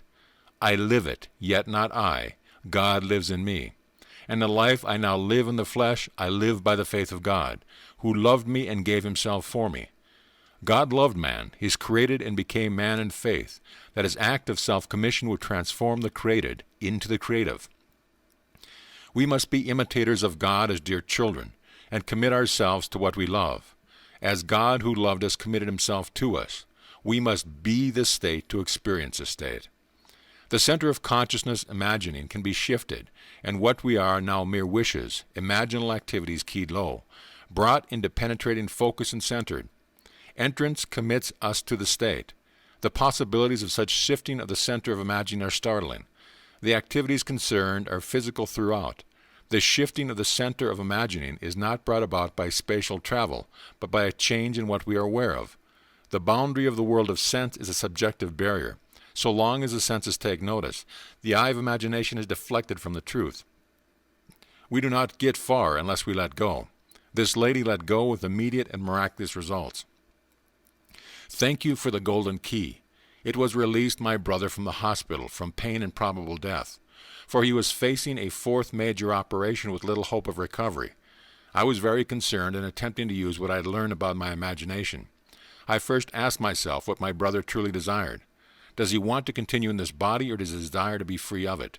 The question revolved itself over and over in my mind, and suddenly I felt that he would like to continue remodeling his kitchen, which he had been contemplating before his confinement in the hospital. I knew my question had been answered, so I began to imagine from that point. Attempting to see my brother in the busy activity of remodeling, I suddenly found myself gripping the back of a kitchen chair I had used many times when something happened. Then suddenly I found myself standing beside my brother's bed in the hospital. This was the last place I would have wanted to be, physically or mentally, but there I was, and my brother's hand reached up and grasped my hand tightly as I heard him say, "I knew you would come, Joe." It was a well hand I clasped, strong and sure, and the joy that filled and spilled over in my voice as I heard myself say, "It's all better now, you know it." My brother didn't answer, but I distinctly heard a voice say to me, "Remember this moment." I seemed to awaken and back in my own home. This took place the night after he had entered the hospital. The following day his wife telephoned me saying, "It is unbelievable.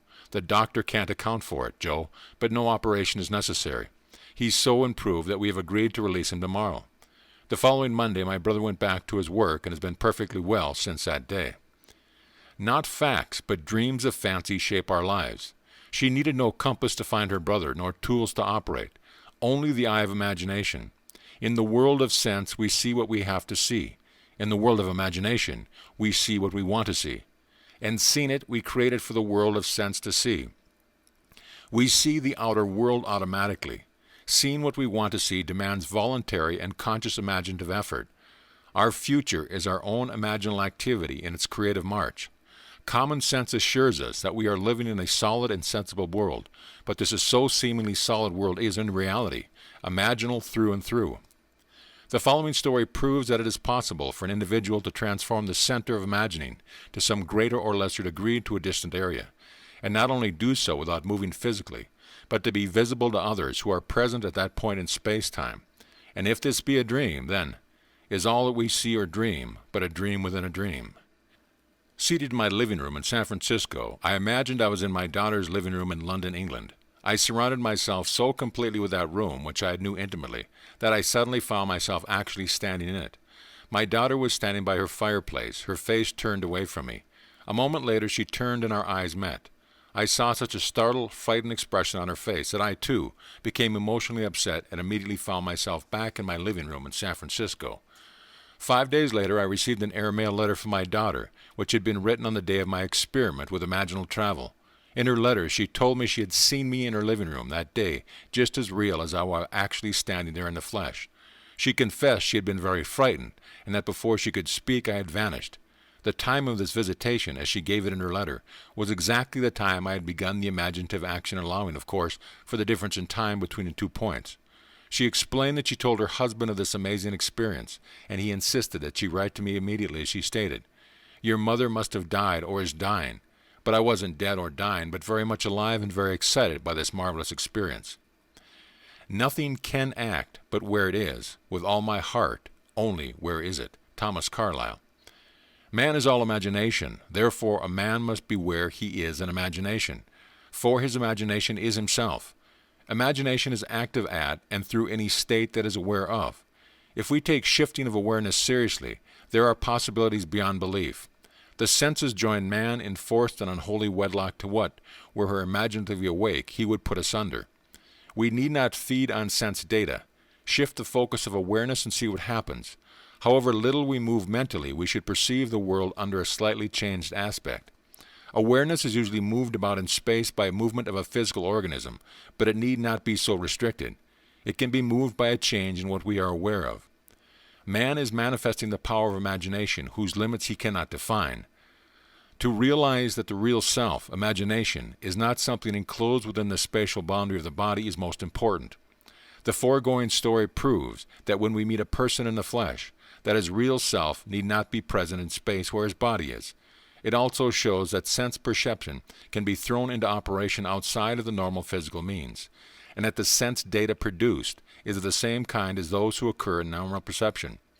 The idea in the mother's mind which started the whole process going was the very definite idea of being in the place where her daughter lived. And if the mother really were in that place, and if the daughter were present, then she would have to be perceptible to her daughter. We can only hope to understand this experience in imaginal and not in mechanical or materialistic terms. The mother's imagined elsewhere as being here. London was just as here to her daughter living there as San Francisco was here to the mother living there. It hardly ever crosses our mind that this world might be different in essence from what common sense tells us it is so obviously is. Blake writes, I question not my corporeal or vegetative eye any more than I would question a window concerning a sight. I look through it and not with it. This looking through the eye not only shifts consciousness to other parts of this world, but to other worlds as well. Astronomers must wish they knew more of this looking through the eye, this mental traveling that mystics practice so easily.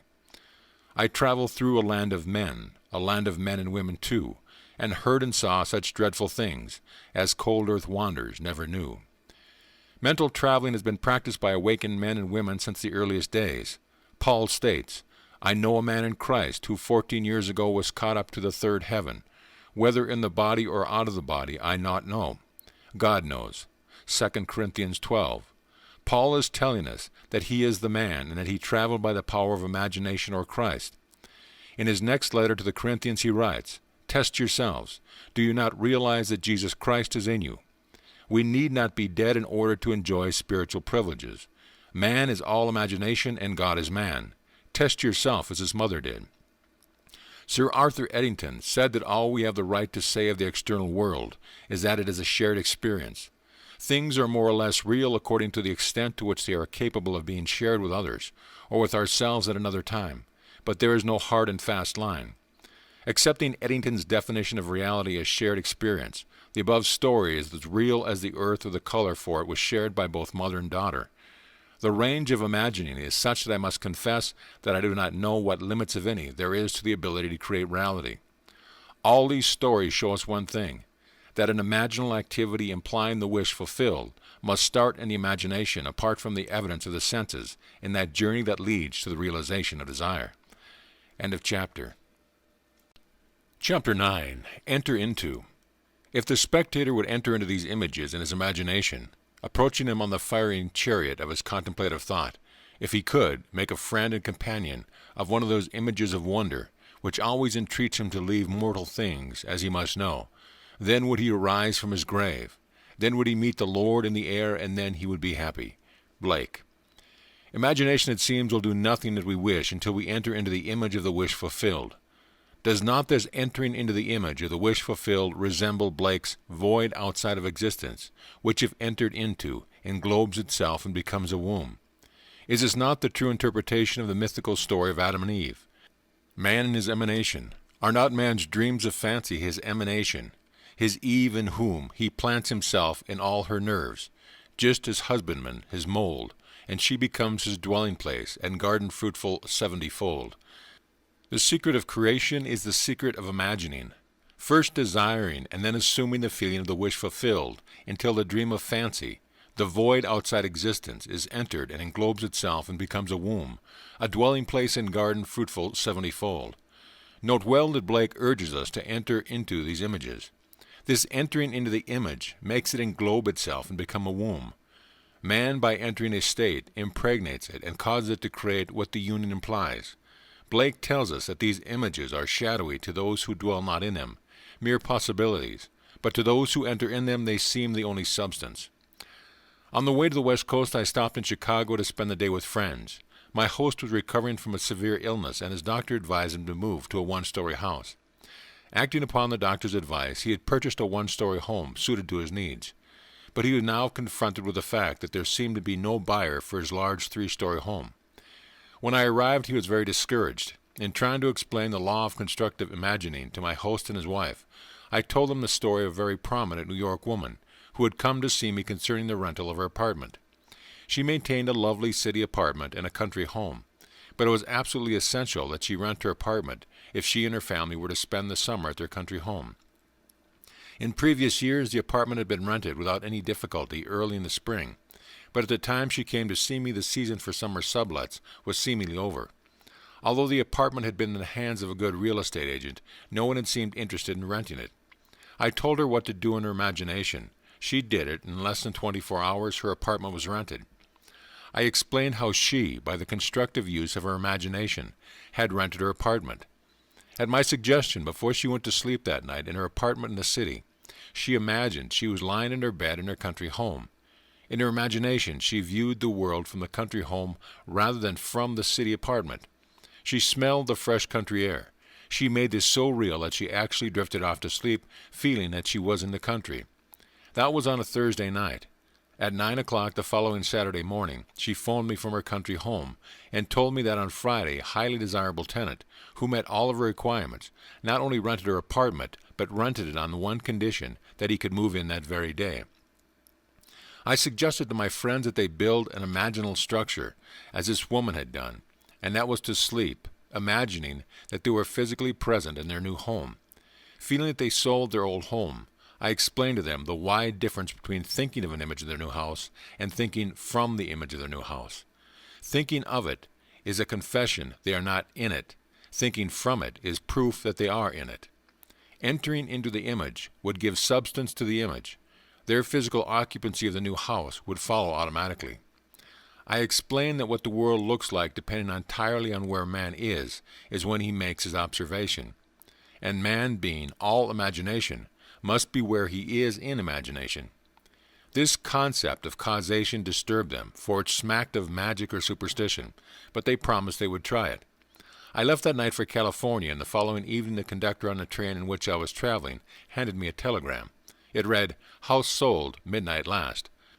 1 week later they wrote and told me that the very night I left Chicago, they fell asleep physically in the old house, but mentally in the new, viewing the world from the new home, imagining how things would sound if this were true. They were awakened that very night from their sleep to be told the house was sold. Not until the image is entered, until Eve is known, does the event burst upon the world. The wish fulfilled must be conceived in the imagination of man before the event can evolve out of what Blake calls the void. The next story proves that by shifting the focus of her imagining, Mrs. A.F. entered physically into where she had persisted in being imaginatively. Soon after our marriage, my husband and I decided that our greatest joint desire was a year in Europe. This objective may seem reasonable to a lot of people, but to us, tied to a narrow sphere of limited finances, it seemed not only unreasonable, but completely ridiculous. Europe might as well have been another planet. But I had heard your teaching, so I persisted in falling asleep in England. Why England necessarily, I cannot tell, except that I had seen a current motion picture featuring the area around Buckingham Palace, and had promptly fallen in love with the scene. All I did in my imagination was to stand quietly outside the great iron gates and feel the cold metal bars grip tightly in my hands as I viewed the palace. For many, many nights I felt an intense joy at being there, and fell asleep in this happy state.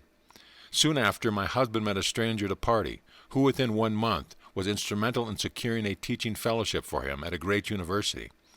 Imagine my excitement when I heard the university was in England, tied to a narrow sphere. Within another month we were crossing the Atlantic, and our supposedly insurmountable difficulties melted as though they never existed. We had our year in Europe, one of the happiest years of my life. M.F. What the world looks like depends entirely on where man is when he makes his observations, and man, being all imagination, must be where he is in imagination. The stone which the builders rejected has become the chief cornerstone. That stone is imagining. I acquaint you with this secret, and leave you to act or react. This is the famous stone, that turneth all to gold, for that which God doth touch and own cannot for less be told. George Herbert. My home is old, but it is mine. I wanted the exterior painted and the interior redecorated, yet I had no money to accomplish either objective. You told us to live as though our desire is already a reality, and this I began to do. Imagining my old house with a brand new coat of paint, new furnishing, new decoration, and all the trimmings. I walked in my imagination, through the newly decorated rooms. I walked around the outside admiring the fresh paint, and at the end of my imaginal act, I handed the contractor a check for payment in full. I entered this imaginal scene faithfully as often as I could during the day, and each night before I fell asleep. Within 2 weeks, I received a registered letter from Lloyd's of London, telling me I had inherited $7,000 from a woman I had never met. I had known her brother slightly over 40 years before, and had performed a small service 15 years ago for the lady, when his brother had died in our country, and she had written to me asking for particulars regarding his death, which I was able to provide. I had not heard from her since that time. Now here was the check for $7,000, more than enough to cover the cost of my house restoration, plus many, many other things I desired.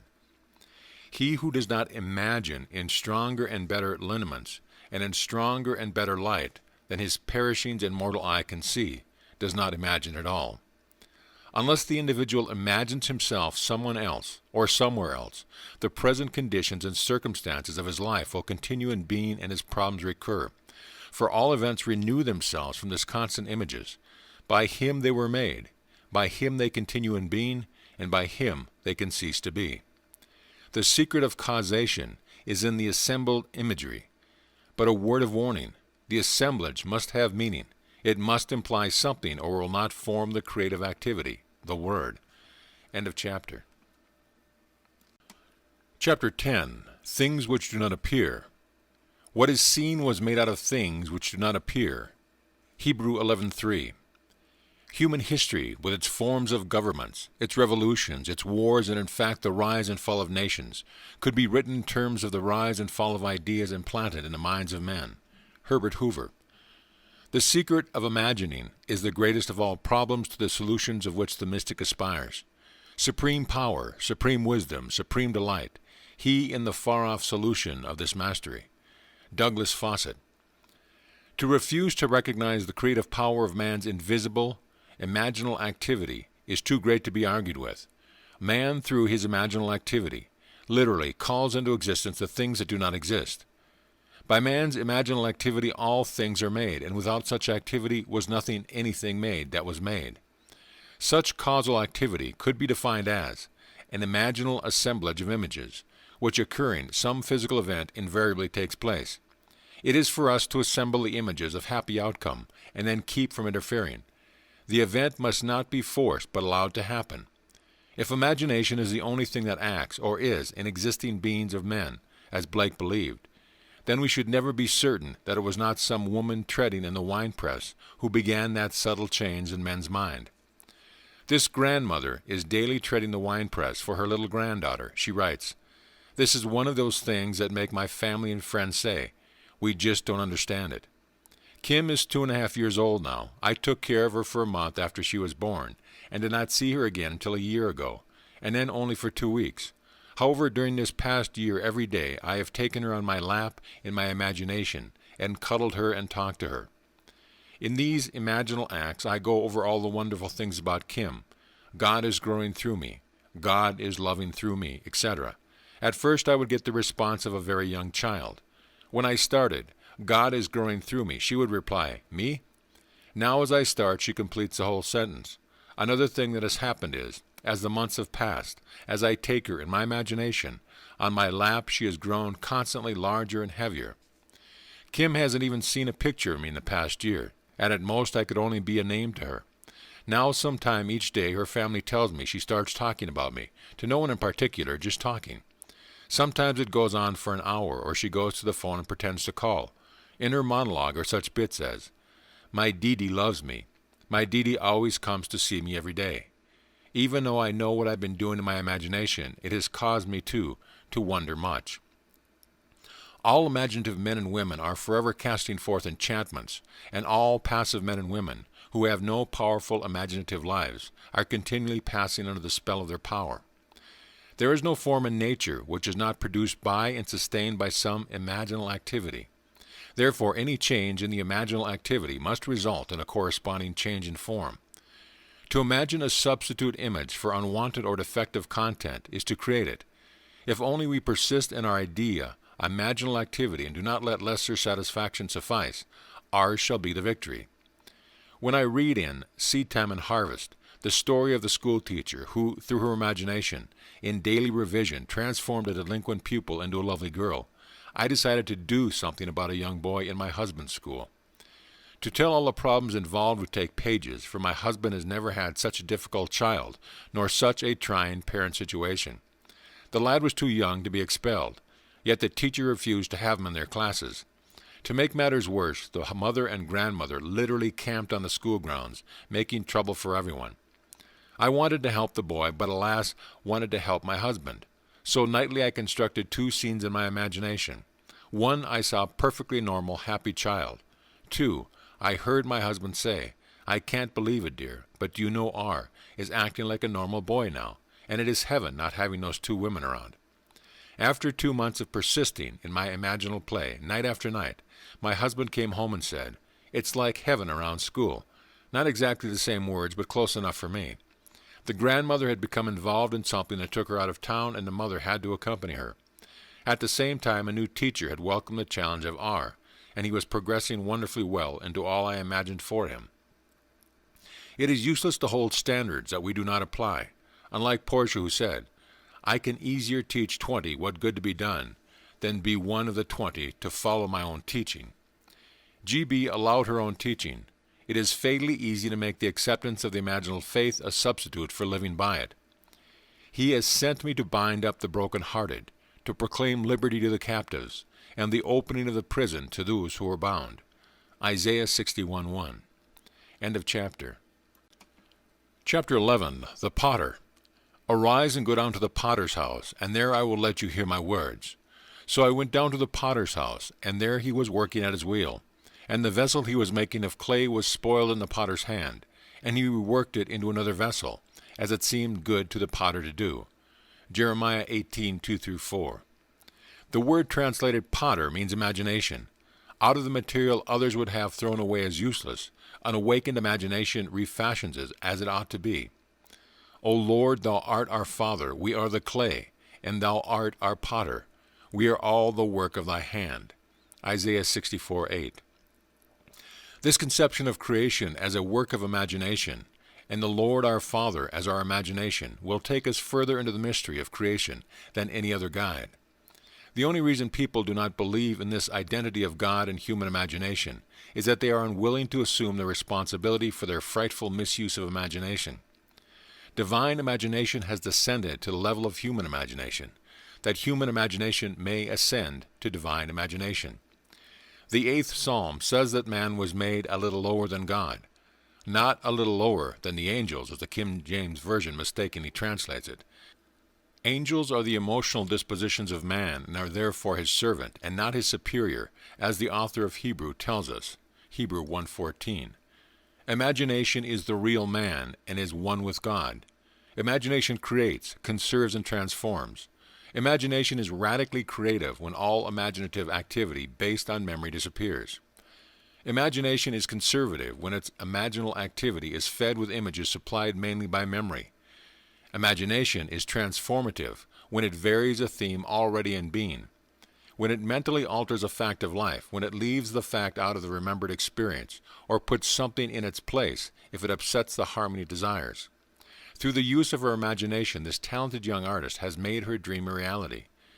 Ever since I entered into the art field, I have enjoyed doing sketches and paintings for children's rooms. However, I have been discouraged by advisors and friends who were far more experienced in the field than I. They liked my work, admired my talent, but said I would not get recognition nor pay for this type of work. Somehow, I always felt I would, but how? Then last fall, I heard your lectures and read your books and decided to let my imagination create the reality I desired. This is what I did daily. I imagined I was in a gallery. There was a great deal of excitement about me. On the walls hung my art, only mine, a one-woman show, and I saw red stars on many of the pictures. This would indicate that they had been sold. This is what happened. Just before Christmas, I did a mobile for a friend who showed it to return to a friend of hers, who owns an art import shop in Pasadena. He expressed a desire to meet me, so I took a few samples of my work along. When he looked at the very first painting, he said he would like to give me a one-woman show in the spring. The night of the opening, April 17th, an interior decorator came and liked and commissioned me to do collage for a little boy's room, which will appear in the September issue of Good Housekeeping for the 1961 House of the Year. Later during the showing, another decorator came and admired my work so much, he asked me if he might arrange for me to meet the right interior decorators and the right owners of galleries who would buy and display my work properly. Incidentally, the show was a financial success for the owner of the gallery as well as for me. The interesting thing about this is that seemingly these three men came to me out of the blue. Certainly I made no effort during the time of my imagining to contact anyone, but now I am getting recognition and have a market for my work. And now I know without a shadow of a doubt that there is a no when you seriously apply this principle, that imagining creates reality. She tested the potter and proved his creativity and performance.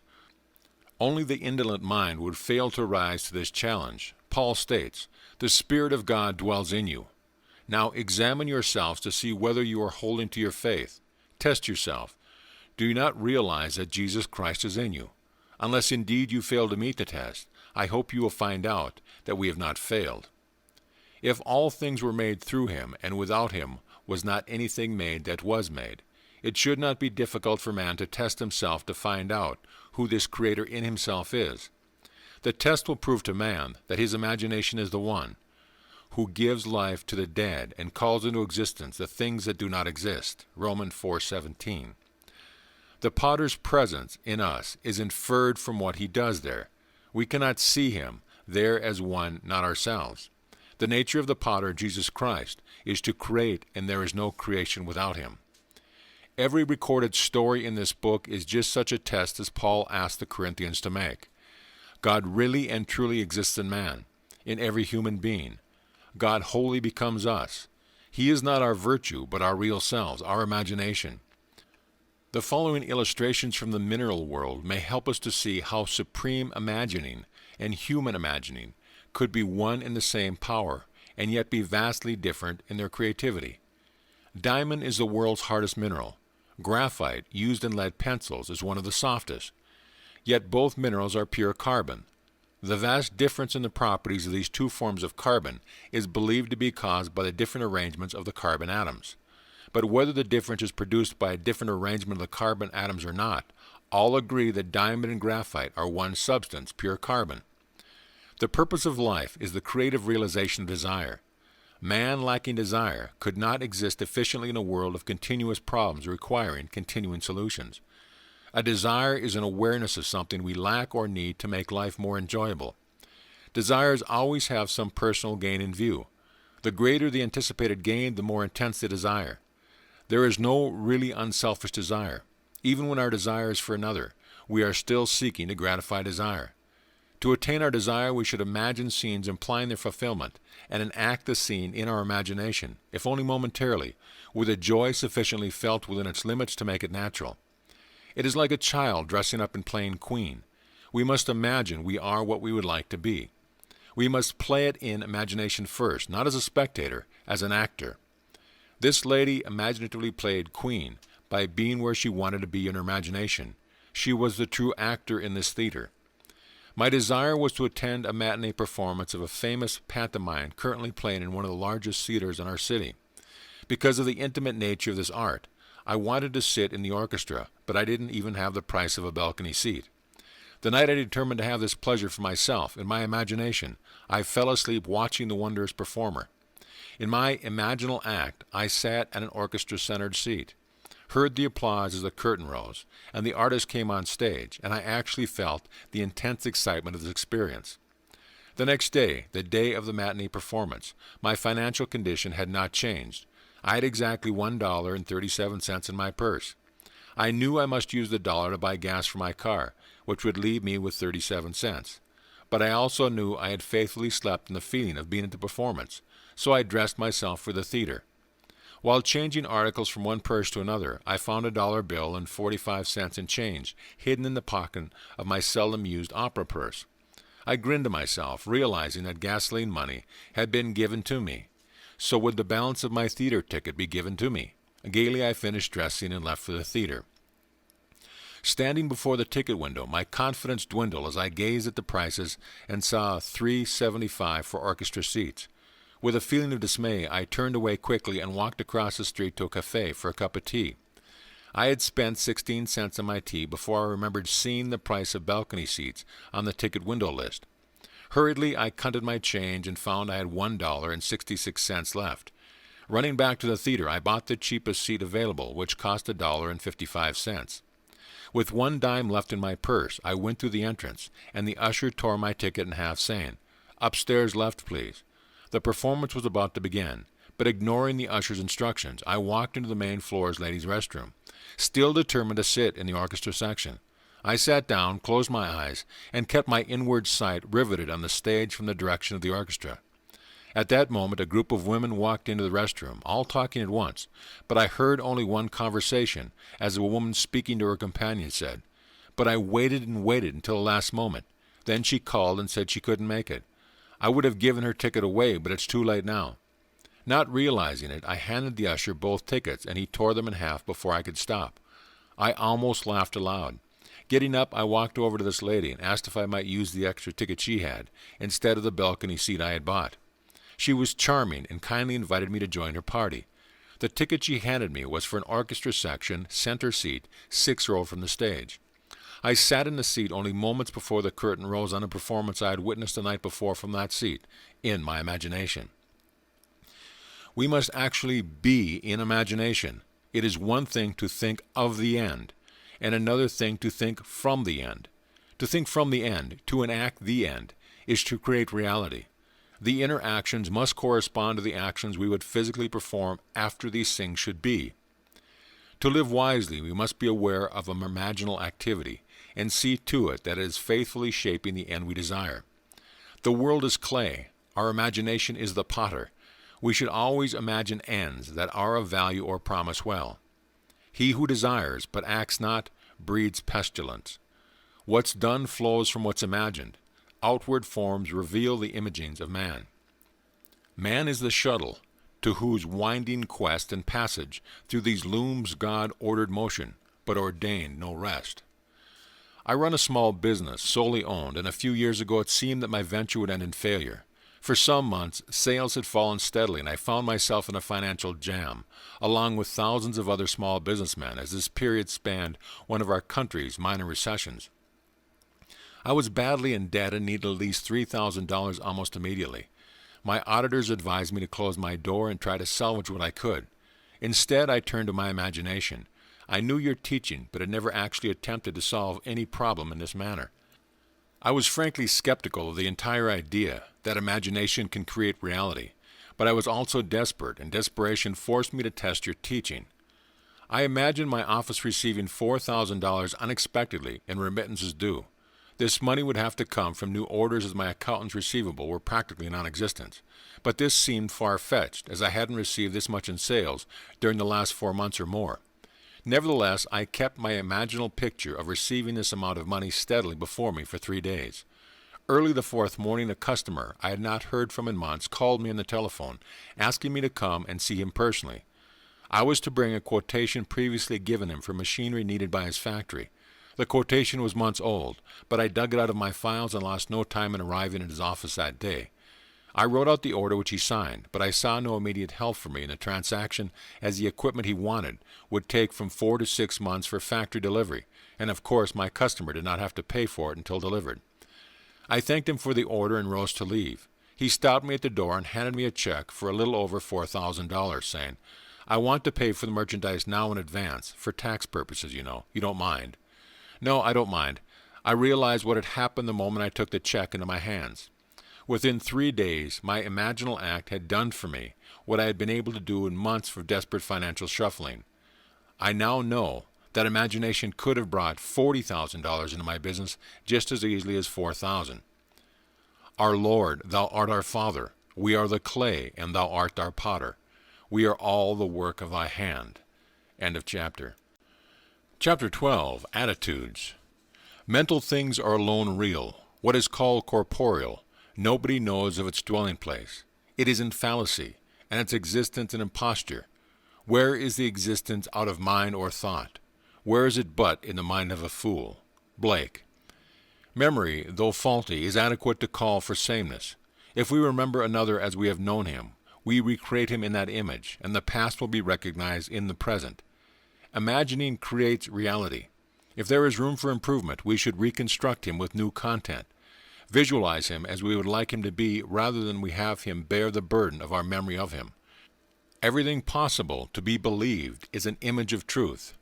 The following story is by one who believes that imagining creates reality, and acting on this belief changed his attitude toward a stranger and bore witness to this change in reality. More than 20 years ago, when I was a green farm boy newly arrived in Boston to attend school, a panhandler asked me for money for a meal. Although the money I had was pitifully insufficient for my own needs, I gave him what was in my pocket. A few hours later, the same man, by this time staggeringly drunk, stopped me again and asked me for money. I was so outraged to think the money I could so ill afford had been put to such use. I made myself a solemn pledge that I would never again listen to the plea of a street beggar. Through the years I kept my pledge, but every time I refused anyone, my conscience needled me. I felt guilty even to the point of developing a sharp pain in my stomach, but I couldn't bring myself to unbend. The early part of this year, a man stopped me as I was walking my dog and asked for money so he could eat. True to the old pledge, I refused him. His manner was gracious as he accepted my refusal. He even admired my dog and spoke of a family in New York State he knew that raised Cocker Spaniels. This time my conscience was really pricking me. As he went on his way, I determined to remake the scene as I wished it had been. So I stopped right there on the street, closed my eyes for only a few moments, and enacted the scene differently. In my imagination, I had the same man approach me, only this time he opened the conversation by admiring my dog. After we had talked a moment, I had to say to him, "I don't like to ask you for this, but I really need something to eat. I have a job that begins tomorrow morning, but I have been out of work and tonight I'm hungry." I then reached into my imaginary pocket, pulled out an imaginary $5 bill, and gladly gave it to him. This imaginal act immediately dissolved the guilty feeling and the pain. I know from your teaching that an imaginal act is fact, so I knew I could grant anyone what he asked, and by faith in the imaginal act consent to the reality of his having it. 4 months later, as I was again walking my dog, the same man approached me and opened the conversation by admiring my dog. "Here's a beautiful dog," he said. "Young man, I don't suppose you remember me, but a while back I asked you for some money and you very kindly said no. I say kindly, because if you had given it to me, I would still be asking for money. Instead, I got a job that very next morning, and now I am on my feet and have some self-respect again. I knew this job was a fact when I imagined it that night 4 months before, but I won't deny there was an immense satisfaction in having him appear in the flesh to confirm it. I have no silver and gold, but I give you what I have." Acts 3:6. None is to be discarded, all must be saved, and our imagination reshaping memory is the process whereby this salvation is brought to pass. To condemn the man for having lost his way is to punish the already punished. Oh, whom should I pity, if I pity not the sinner who has gone astray? Not what the man was, but what he may become should be our imaginal activity. Don't you remember sweet Alice, Ben Bolt? Sweet Alice, whose hair was so brown, who wept with delight when you gave her a smile, and trembled with fear at your frown? If we imagine no worse of him than he of himself, he would pass as excellent. It's not the man at his best, but the imaginist exercising the spirit of forgiveness that performs the miracle. Imagining with new content transformed both the man who asked and the man who gave. Imagining has not yet had its due in the system either of moralists or educators. When it does, there will be the opening of the prisons to those who are bound. Nothing has existence for us, save through the memory we have of it. Therefore we should remember it is not as it was, unless, of course, it was altogether desirable, but as we desire it to be. Inasmuch as imagining is creative, our memory of another either furthers or hinders him, and makes his upward or downward way easier and swifter. There is no coal of character so dead that it will not glow and flame if but slightly turned. The following story shows that imagining can make rings and husbands and move people to China. My husband, child of a broken home and raised by beloved grandparents, was never close to his mother, nor she to him. A woman of 63 in a divorce for 32 of those years, she was lonely and embittered, and by relationship with her was strained, and I was tempted to stay in the middle. By her own admission, her great desire was to remarry for companionship, but she believed this to be impossible at her age. My husband would often state to me that he hoped she would remarry, and as he fervently put it, perhaps live way out of town. I had the same wish, and as I put it, perhaps move to China. Being wary of my personal motive for this wish, I knew I must change my feeling toward her in my imaginal drama, and at the same time give her what she wanted. I began by seeing her in my imagination as a completely changed personality, a happy, joyous woman, secure and contented in a new relationship. Every time I thought of her, I would see her mentally as a new woman. About 3 weeks later, she came to our house for a visit, bringing a friend she had met many months previously. The man had recently become a widower. He was her age, secure financially, and had grown children and grandchildren. We liked him, and I was excited because it was obvious they liked each other. But my husband still thought it was impossible. I didn't. From that day on, every time her image rose in my mind, I saw her extending her left hand toward me, and I admired the ring on her finger. 1 month later, she and her friend came to visit us, and as I walked forward to greet them, she proudly extended her left hand. The ring was on her finger. 2 weeks later, she was married, and we haven't seen her since. She lives in a brand new house, way out of town, and as her new husband dislikes a long drive to her house, she might as well have moved to China. There is a wide difference between the will to resist an activity and the decision to change it. He who changes an activity acts, whereas he who resists an activity reacts. One creates, the other perpetuates. Nothing is real beyond the imaginative patterns we make of it. Memory, no less than desire, resembles a daydream. Why make it a daymare? Man can forgive only if he treats memory as a daydream and shapes it into his heart's desire. R.K. learned that we may rob others of their abilities by our attitudes towards him. He changed his attitude and thereby changed a fact. I am not a moneylender, nor I am in the investment business as such, but a friend and business acquaintance came to me for a substantial loan in order to expand his plant. Because of personal friendship, I granted the loan with reasonable interest rates and gave my friend the right of renewal at the end of 1 year. When the first-year term expired, he was behind in his interest payments and requested a 30-day extension on the note. I granted this request, but at the end of 30 days he was still unable to meet the note and asked for an additional extension. As I previously stated, I am not in the business of lending money. Within 20 days I needed full payment of the loan to meet debts of my own. But I consented again to extend the note, although my own credit was now in serious jeopardy. The natural thing to do was to apply legal pressure to collect, and a few years ago I would have done just that. Instead, I remembered your warning not to rob others of their ability, and I realized that I had been robbing my friend of his ability to pay what he owed. For 3 nights I constructed a scene in my imagination in which I heard my friend tell me that unexpected orders had flooded his desk so rapidly he was now able to pay the loan in full. The 4th day I received a telephone call from him. He told me that by what he called a miracle he had received so many orders, and big ones too, he was now able to pay back my loan, including all interest due, and in fact had just mailed a check to me for the entire amount. There is nothing more fundamental to the secret of imagining than the distinction between imagining and the state imagined. Mental things are alone real. Everything possible to be believed is an image of truth. End of chapter. Chapter 13. All Trivia. General knowledge is remote knowledge. It is in particulars that wisdom consists, and happiness too. Blake. We must use our imagination to achieve particular ends, even if the ends are all trivia. Because men do not clearly define and imagine particular ends, the results are uncertain, while they might be perfectly certain. To imagine particular ends is to discriminate clearly. How do we distinguish the oak from the beech, the horse from the ox, but by the bounding outline? Definition asserts the reality of the particular thing against the formless generalizations which flood the mind. Life on earth is a kindergarten for image-making. The bigness or littleness of the object to be created is not in itself important. The great and golden rule of art, as well as of life, said Blake, is this, that the more distinct, sharp, and wiry the bounding line, the more perfect the work of art, and the less keen and sharp, the greater is the evidence of weak imitation. What is it that builds a house and plants a garden but the definite and the determinate? Leave out this line and you leave out life itself. The following stories are concerned with the acquiring of seemingly little things, or toys as I call them, but they are important because of the clear imaginal images that created the toys. The author of the first story is one in whom it is said, "She has everything." This is true. She has financial, social, and intellectual security. She writes, "As you know, through your teaching and through my practice of that teaching, I have completely changed myself and my life. 2 weeks ago, when you spoke of toys, I realized I had never used my imagination for the getting of things, and I decided it would be fun to try.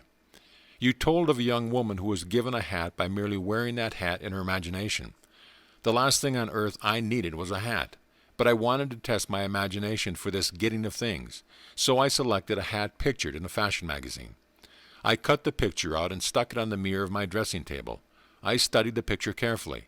Then I shut my eyes, and in my imagination I put that hat on my head and wore it as I walked out of the house. I did this just once.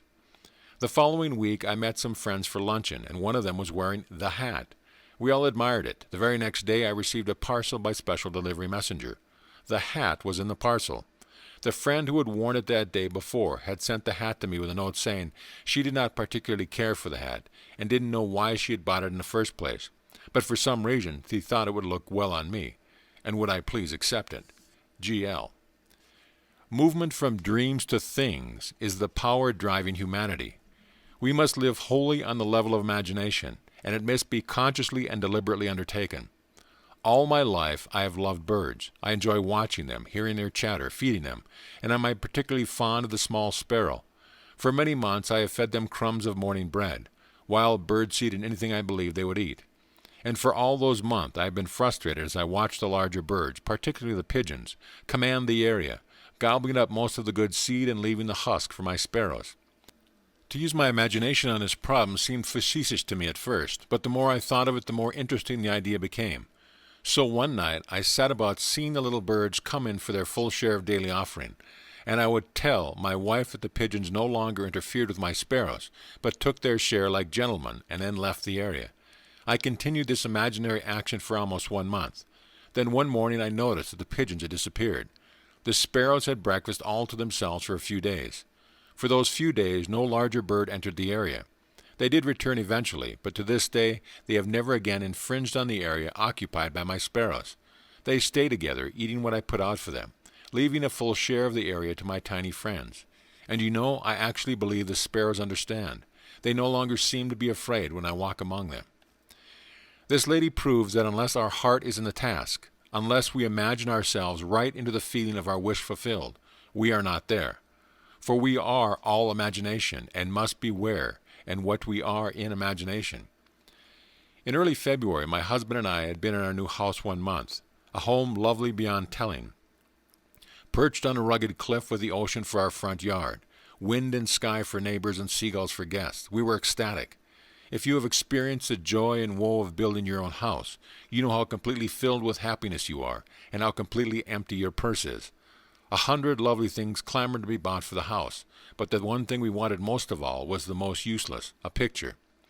Not just any picture, but a wild, wonderful sea, of the sea dominated by a great white clipper ship. This picture had been in our thoughts all the month of building, and we left one living room wall free of paneling to hold it. My husband mounted decorative red and green ship lanterns on the wall to frame our picture, but the picture itself would have to wait. Draperies, carpery, all the practical things must come first. Perhaps so, But that didn't stop either one of us from seeing that picture in our imagination on that wall. One day while shopping, I strolled into a smart art gallery, and as I walked through the door, I stopped so suddenly a gentleman walking behind me crashed into an easel. I apologized and pointed to a painting hanging at head height across the room. That's what did it. I'd never seen anything so wonderful. He introduced himself as the owner of the gallery and said, "Yes, an original by the greatest English painter of clipper ships the world has ever known." He went on to tell me about the artist, but I wasn't listening. I could not take my eye from that wonderful ship. And suddenly I experienced a very strange thing. It was only a moment in time, but the art gallery faded, and I saw that picture on my wall. I'm afraid the owner thought me a little giddy, and I was, but I finally managed to return my attention to his voice when he mentioned an astronomical price. I smiled and said, "Perhaps someday." He continued to tell me about the painter and also about an English artist who was the only living lithographer capable of copying the great English master. He said if you're very lucky, you may pick up one of his prints. I have seen his work. It's perfect down to the last detail. Many people prefer prints to paintings. Prints or paintings, I knew nothing about the values of either, and anyway, all I wanted was that scene. When my husband returned home that evening, I talked of nothing but the painting, and pleaded with him to visit the gallery and see it. Maybe we could find a print of it somewhere. The man said, "Yes," he interrupted, "but you know we can't afford any picture now." Our conversation ended there, but that night after dinner I stood in our living room and saw the picture on our wall. The next day my husband had an appointment with a client, which he did not want to keep, but the appointment was kept and my husband did not return home until after dark. When he walked through the front door, I was busy in another part of the house and called a greeting to him. A few minutes later I heard hammering and walked into the living room to see what he was doing. On our wall hung my picture. In my first moment of intense joy, I remembered the man in the art gallery saying, "If you're very lucky, you may pick up one of these prints." Lucky? Well, here is my husband's part of the story. Making the call already mentioned, he entered one of the poorest, meanest little houses he had ever been to.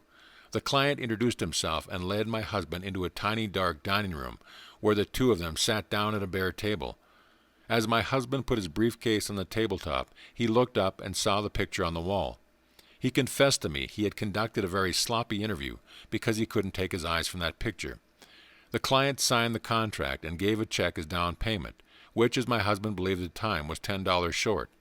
Mentioning this fact to his client, he said the check given was every cent he could afford, but added, "I've noticed your interest in the picture. It was here when I took this place. I don't know whom it belonged, but I don't want it. If you'll put the $10 in for me, I'll give you the picture." When my husband returned to his company's main office, he learned he had been in error about the amount.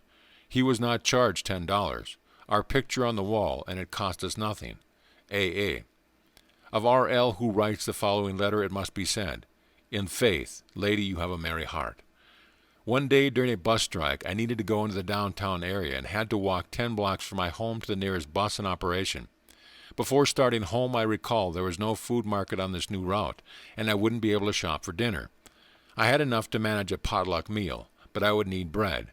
After shopping all day, the 10 blocks back from the bus line was all I could manage, and to go still farther to the shop for bread was out of the question. I stood very still for a moment and allowed a vision of bread to dance in my head. Then I started for home. When I boarded the bus, I was so tired I grabbed the first available seat and almost sat on a paper bag.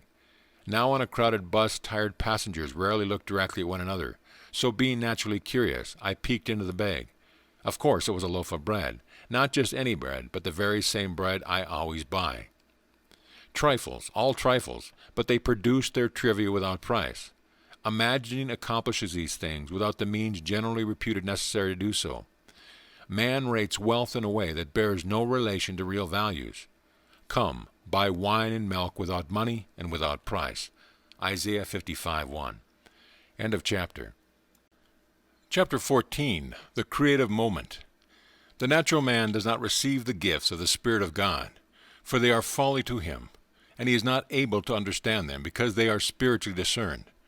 1 Corinthians 2:14. There is a moment in each day that Satan cannot find, nor can his watch friends find it. But the industrious find this moment and it multiply, and when it once is found, it renovates every moment of the day it rightly placed. Blake. Whenever we imagine things as they ought to be, rather as they seem to be, is the moment. For in that moment the spiritual man's work is done, and all the great events of time start forth to mold a world in harmony with that moment's altered pattern. Satan, Blake writes, is a reactor. He never acts, he only reacts.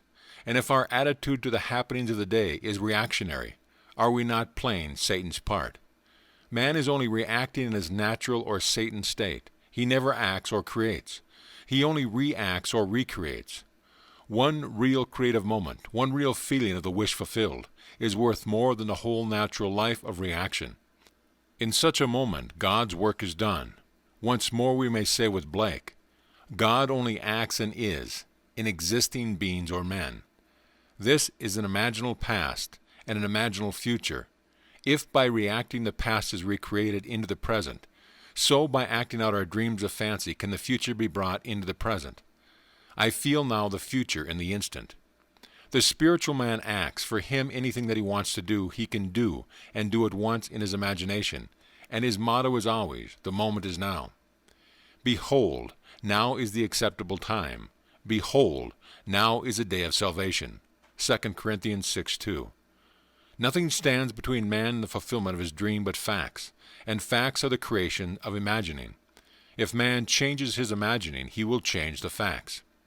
This story tells of a young woman who found the moment, and by acting out of her dream of fancy, brought the future into the instant, not realizing what she had done until the final scene. The incident related below must appear to be coincidence to those never exposed to your teaching, but I know I observed an imaginative act take solid form in perhaps 4 minutes. I believe you will be interested in reading this account, written down exactly as it happened, a few minutes after the actual occurrence, yesterday morning. I was driving my car east on Sunset Boulevard in the center lane of traffic, braking slowly to stop for a red signal at a 3-way intersection, when my attention was caught by the sight of an elderly lady, dressed all in gray, running across the street in front of my car. Her arm was raised, signaling to the driver of the bus, which was beginning to pull away from the curb. She was obviously attempting to cross in front of the bus to delay it. The driver slowed his vehicle, and I thought would allow her to enter. Instead, as she jumped on the curb, the bus pulled away, leaving her standing just in the act of lowering her arm. She turned and walked swiftly toward a nearby phone booth. As my signal changed to green and I put my car in motion, I wished I had been behind the bus and had been able to offer her a ride. Her extreme agitation was obvious even from the distance I was away from her. My wish instantly fulfilled itself in a mental drama, and as I drove away, the fancy played itself out in the following scene. I opened the car door, and a lady dressed in gray stepped in, smilingly relieved and thanking me profusely. She was out of breath from running and said, "I only have a few blocks to go. I'm meeting friends, and I was so afraid they would leave me when I missed my bus." I left my imaginary lady out a few blocks farther on, and she was delighted to observe her friend still waiting for her. She thanked me again and walked away. The entire mental scene was spanned in the time it takes to drive 1 block at a normal rate of speed. The fancy satisfied my feeling regarding the real incident, and I immediately forgot it. 4 blocks further, I was still in the center lane and again had to stop for a red light. My attention at this time was turned inward on something I had now forgotten, when suddenly someone tapped on the closed window of my car, and I looked up to see a lovely-appearing elderly lady with gray hair, dressed all in gray. Smiling, she asked if she might ride a few blocks with me, as she just missed her bus. She was out of breath, as though from running, and I was so stunned by her sudden appearance in the middle of a busy street at my window that for a moment I could only react physically, and without answering, leaned over and opened my car door. She got in and said, "It's so annoying to rush so and then miss a bus. I wouldn't have imposed on you like this, but I am supposed to meet some friends a few blocks down the street, and if I had to walk now I would miss them." 6 blocks further on she exclaimed, "Oh good, they're still waiting for her." I let her out, and she thanked me again and walked away. I'm afraid I drove to my own destination by automatic reflex, for I had fully recognized that I had just observed a waking dream take form in physical action. I recognized what was happening while it was happening. As soon as I could, I wrote down each part of the incident and found a startling consistency between the waking dream and the subsequent reality. Both women were elderly, gracious in manner, dressed all in gray, and out of breath from hurrying to catch a bus and missing it. Both wished to meet friends, who for some reason could not wait for them much longer, and both left my car within a space of a few blocks after successfully completing their contact with their friends. I am amazed, confounded, and elated. If there is no such thing as coincidence or accident, then I witnessed imagination becoming reality almost instantaneously. J.R.B. There is a moment in each day that Satan cannot find, nor can his watch friends find it. But the industrious find this moment, and it multiply. And when it once is found, it renovates every moment of the day if rightfully placed. From the first time I read Your Search, I have longed to experience a vision. Since you told us of the promise, this desire has been intensified. I want to tell you of my vision, which was a glorious answer to my prayer, but I am sure I would not have had this experience were it not for something that occurred 2 weeks ago. It was necessary for me to park my car some distance from the university building where I was scheduled to conduct my class. As I left my car, I was conscious of the stillness about me. The street was completely deserted, no one in sight. Suddenly I heard a most frightful, cursing voice. I looked toward the sound and saw a man brandishing a cane, yelling between vile words, "I'll kill you, I'll kill you." I continued on as he approached me, for at the moment I thought, now I can test what I profess to believe in. If I do believe we are one, the Father, this derelict, and I, no harm can come to me. At that moment I had no fear. Instead of seeing a man coming toward me, I felt a light. He stopped yelling, dropped his cane, and walked quietly as we passed with less than a foot between us. Having tested my faith at that moment, everything about me had seemed more alive than before. Flowers brighter and trees greener. I had a sense of peace and the oneness of life I had not known before. Last Friday I drove to our country home. Nothing was unusual about the day or evening. I worked on a manuscript and, not being tired, did not try to fall off to sleep until around 2 the following morning. Then I turned off the light and drifted into that floating sensation, not asleep but drowsy as I call it, half awake and half asleep. Often while in this state, lovely unknown faces float before me, but this morning the experience was different. A perfect face of a child came before me in profile, then it turned and smiled at me. It was glowing with light and seemed to fill my own head with light. I was aglow and excited and thought, this must be the Christos. But something within me, without sound, said, no, this is you. I feel I will never be the same again, and some day I may experience the promise. G.B. Our dreams will all be realized from the time that we know that imagining creates reality and act. But imagination seeks from us something much deeper and more fundamental than creating things. Nothing less indeed than the recognition of its own oneness with God. That what it does is, in reality, God himself doing it in and through man, who is all imagination. End of chapter. Chapter 15. The Promise. 4 Mystical Experiences. In all I have related thus far, with the exception of G.B.'s vision of the child, imagination was consciously exercised. Men and women create stage plays in their imagination, plays implying the fulfillment of their desires. Then, by imagining themselves participating in these dramas, they created that which their imaginal acts implied. This is the wise use of God's law. But no man is justified before God by the law. Many people are interested in imagination as a way of life, but are not at all interested in its framework of faith, a faith leading to the fulfillment of God's promise. I will rise up your son after you, who shall come forth from your body. I will be his father, and he shall be my son. 2 Samuel 7:12-14. The promise that God will bring forth from our body a son, who will be born, not of blood, nor of the will of the flesh, nor of the will of man, but of God, does not concern them. They want to know God's law, not his promise. However, this miraculous birth has been stated clearly as a must for all mankind from the earliest days of the Christian fellowship. You must be born from above. John 3:7. My purpose here is to state again and to state it in such a language, and with such reference to my own personal mystical experiences, that the reader will see that his birth from above is far more than a part of dispensable superstructure, that it is the sole purpose for God's creation. Specifically, my purpose in recording these 4 mystical experiences is to show what Jesus Christ, the faithful witness, the firstborn from the dead, was trying to say about this birth from above. How can men preach unless they are sent? Romans 10:15. Many years ago I was taken in spirit into a divine society, a society of men in whom God is awake. Though it may seem strange, the gods do truly meet.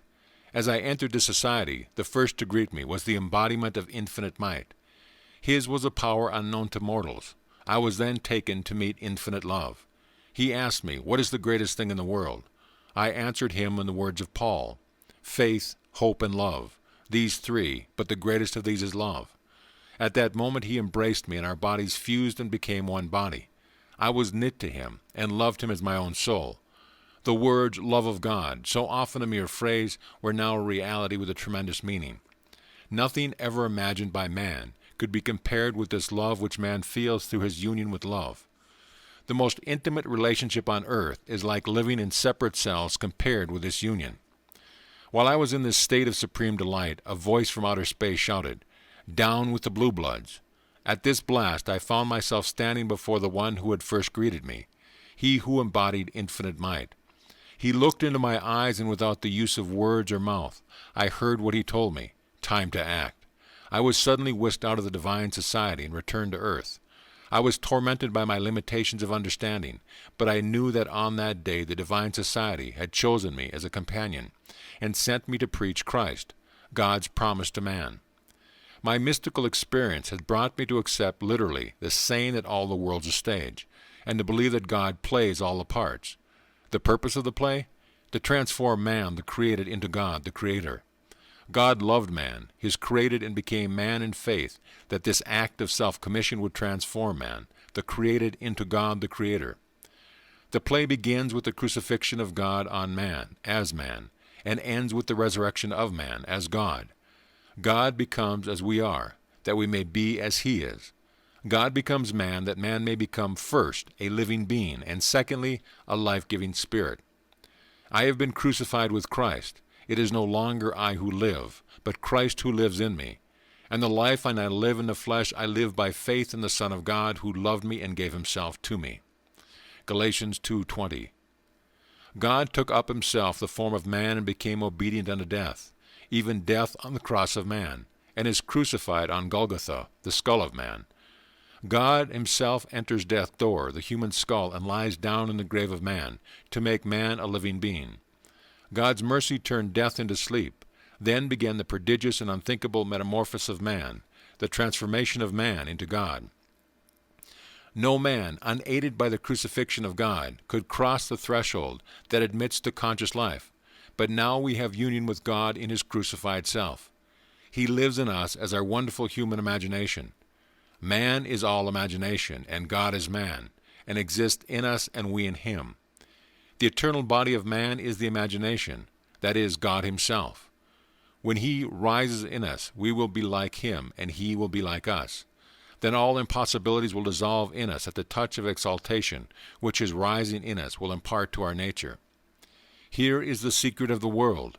God died to give man life and to set man free.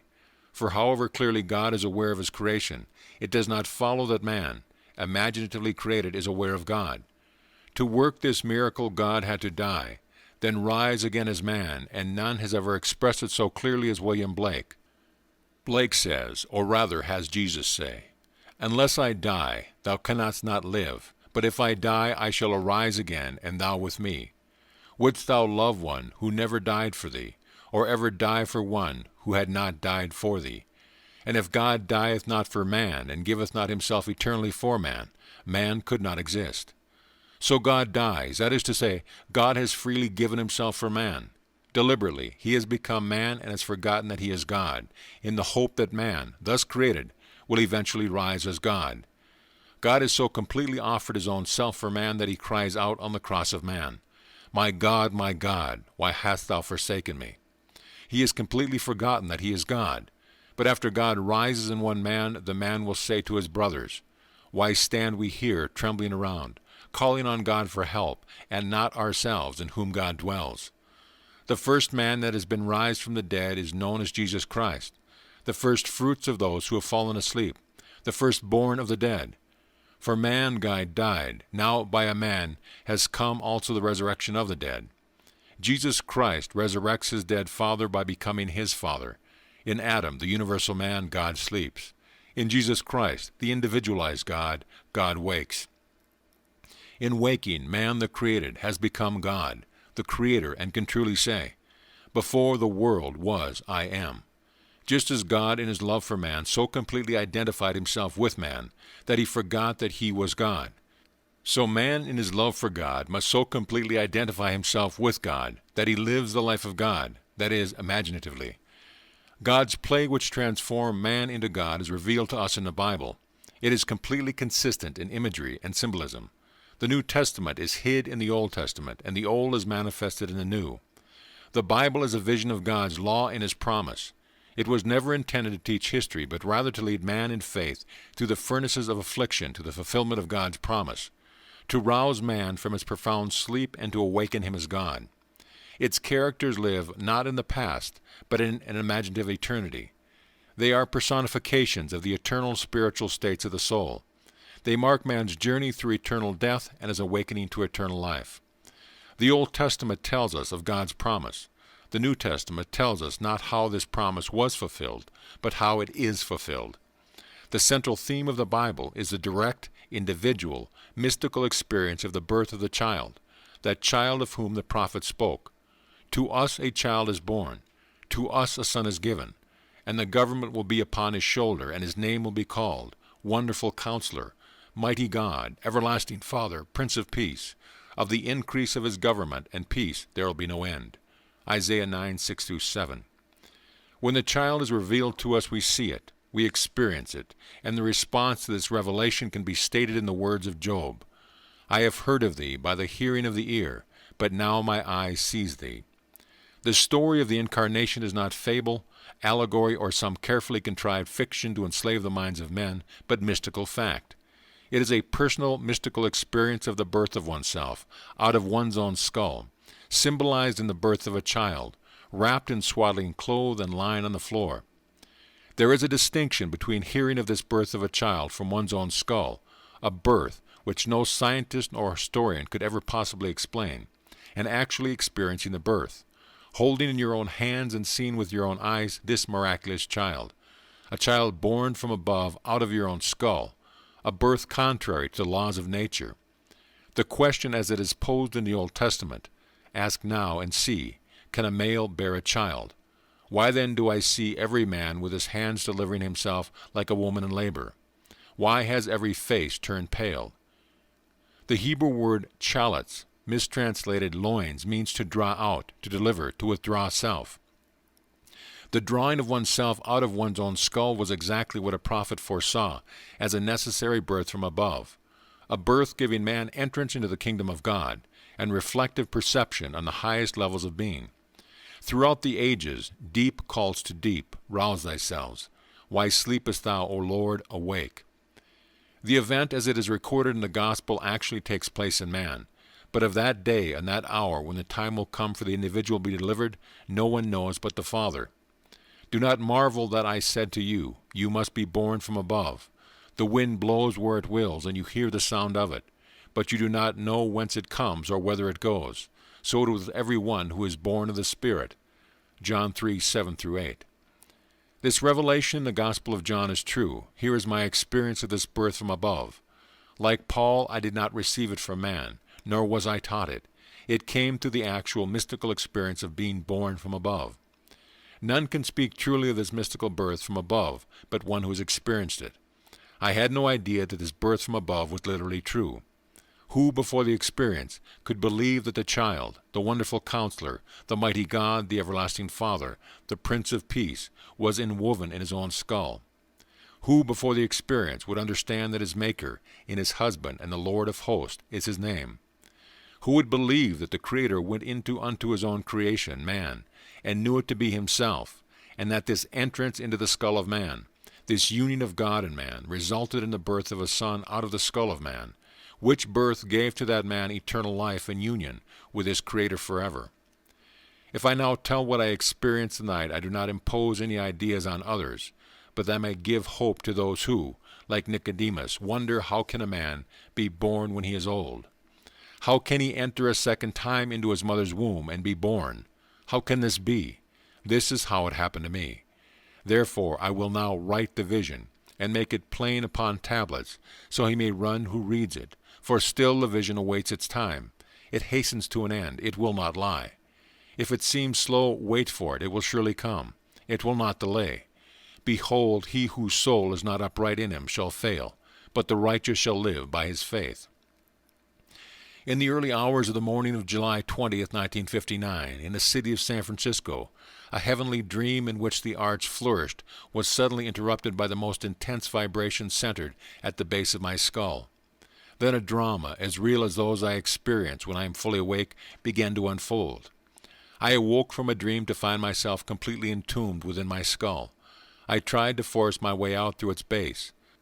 Something gave way and I felt myself move head downward through the base of my skull. I squeezed myself out inch by inch. When I was almost out, I held what I took to be the floor of the bed and pulled the remaining portion of me out of my skull. There on the floor I lay for a few seconds. Then I rose and looked at my body at the bed. It was pale of face, lying on its back, and tossing from side to side like one in recovery from a great ordeal.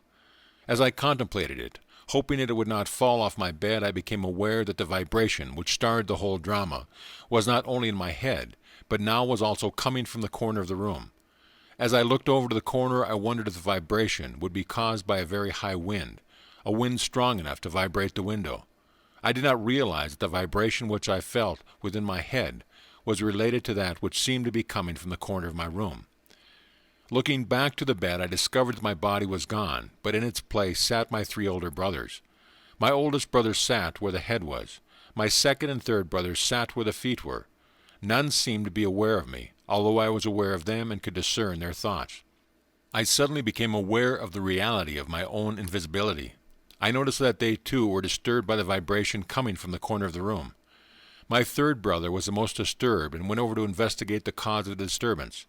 His attention was attracted by something on the floor, and looking down he announced, "It's Neville's baby." My other 2 brothers, in most incredulous voices, asked, "How can Neville have a baby?" My brother lifted the infant wrapped in swaddling clothes and laid him on the bed. I then, with my invisible hands, lifted the baby and asked him, "How is my sweetheart?" He looked into my eyes and smiled, and I awoke in this world to ponder this greatest of my many mystical experiences. Tennyson has a description of death as a warrior, a skeleton, high on a night-black horse, issuing forth at midnight. But when Gareth's sword cut through the skull, there was in it the bright face of a blooming boy, fresh as a flower newborn. 2 other visions I will tell because they bear out the truth of my assertion that the Bible is a mystical fact, that everything written about the promised child in the law of Moses and the prophets and the Psalms must be mystically experienced in the imagination of the individual. The child's birth is a sign and a portent, signaling the resurrection of David, the Lord's anointed one, of whom he said, "You are my son, today I have begotten you." Psalm 2:7. 5 months after the birth of the child, on the morning of December 6, 1959, in the city of Los Angeles, a vibration similar to the one which preceded his birth started in my head. This time its intensity was centered at the top of my head. Then came a sudden explosion, and I found myself in a modestly furnished room. There, leaning against the side of an open door, was my son David, of biblical fame. He was a lad in his early teens. What struck me forcibly about him was the unusual beauty of his face and figure. He was, as he was described in the book of Samuel, ruddy with beautiful eyes and very handsome. Not for one moment did I feel myself to be anyone other than whom I am now. Yet I knew that this lad David was my son, and he knew that I was his father, for the wisdom from above is without an uncertainty. As I sat there contemplating the beauty of my son, the vision faded, and I awoke. I and the children whom the Lord hath given me are signs and portents in Israel from the Lord of hosts, who dwells on Mount Zion. God gave me David as my very own son. I will raise up your son after you, who shall come forth from your body. I will be his father, and he shall be my son. God is known in no other way than through the Son. No one knows who the Son is except the Father, or who the Father is except the Son, and anyone to whom the Son chooses to reveal him. Luke 10:22. The experience of being David's father is the end of man's pilgrimage of earth. The purpose of life is to find the father of David, the Lord's anointed, the Christ, Abner, whose son is this youth. And Abner said, "As your soul lives, O king, I cannot tell." And the king said, "Inquire whose son the stripling is." And as David returned from the slaughter of the Philistine, Abner took him and brought him before Saul with the head of the Philistine in his hand. And Saul said to him, "Whose son are you, young man?" And David answered, "I am the son of your servant, Jesse the Bethlehemite." Sam, Jesse in any other form of the verb to be. In other words, I am the son of who I am. I am self-begotten. I am the Son of God the Father. I and my Father are one. I am the image of the invisible God. He who has seen me has seen the Father. Whose son? Is not about David, but about David's father, whom the king had promised, to make free in Israel. Note, in all these passages, the king's inquiry is not about David, but about David's father. I have found David, my servant. He shall cry to me, Thou art my father, my God, and the rock of my salvation, and I will make him the firstborn, the highest of the kings on earth. Psalms 89. The individual who is born from above will find David and know him to be his very own son. Then he will ask the Pharisees, who are always with us, What do you think of the Christ? Whose son is he? And when they say to him, The Son of David, he will say to them, How is it then that David, in the Spirit, calls him Lord? If David thus calls him Lord, how is he his son? Man's misconception of the role of the son, which is only a sign and a portent, has made the son an idol. Little children, keep yourselves from idols. God awakes, and that man in whom he awakes becomes his own father's father. He who was David's son, Jesus Christ, the Son of David, has become David's father. No longer will I cry to our father David, thy child. I have found David, he has cried to me, Thou art my father. Now I know myself to be one of the Elohim, the God who became man, that man may become God. Great indeed, we confess, is the mystery of our religion. If the Bible were history, it would not be a mystery. Wait for the promise of the Father, that is, for David, God's Son, who will reveal you as the Father. This promise, says Jesus, you heard from me, and to its fulfillment at that moment in time, when it pleases God to give you his Son, as your offspring, which is Christ. A figure of speech is used for the purpose of calling attention to, emphasizing and intensifying the reality of the literal sense. The truth is literal. The words used are figurative. The curtain of the temple was torn in two, from top to bottom, and the earth shook and the rocks were split. Matthew 27:51. On the morning of April 8, 1960, 4 months after it was revealed to me that I am David's father, a bolt of lightning out of my skull split me in two from top to bottom of my skull to the base of my spine. I was cleft as though I were a tree that had been struck by lightning. Then I felt and saw myself as a golden liquid light moving up my spine in a serpentine motion. As I entered my skull, it vibrated like an earthquake. Every word of God proves true. He is a shield to those who take refuge in him. Do not add to his words, lest he rebuke you, and you be found a liar. And as Moses lifted up the serpent in the wilderness, so must the Son of Man be lifted up. John 3:14. These mystical experiences will help to rescue the Bible from the externals of history, persons and events, and to restore it to its real significance in the life of man. Scripture must be fulfilled in us. God's promise will be fulfilled. You will have these experiences, and you shall be my witness in Jerusalem, and in all Judea, and Samaria, and to the end of the earth. Acts 1:8. The widening circle, Jerusalem, Judea, Samaria, the end of the earth, is God's plan. The promise is still maturing to its time, its appointed time, but how long, vast and severe, the trials are you find David your son, who will reveal you as God. The Father were long to tell, but it hastens to the end. It will not fail. So wait, for there will be no postponement. Is anything too wonderful for the Lord? At the appointed time I will return to you in the spring, and Sarah shall have a son. Genesis 18:14.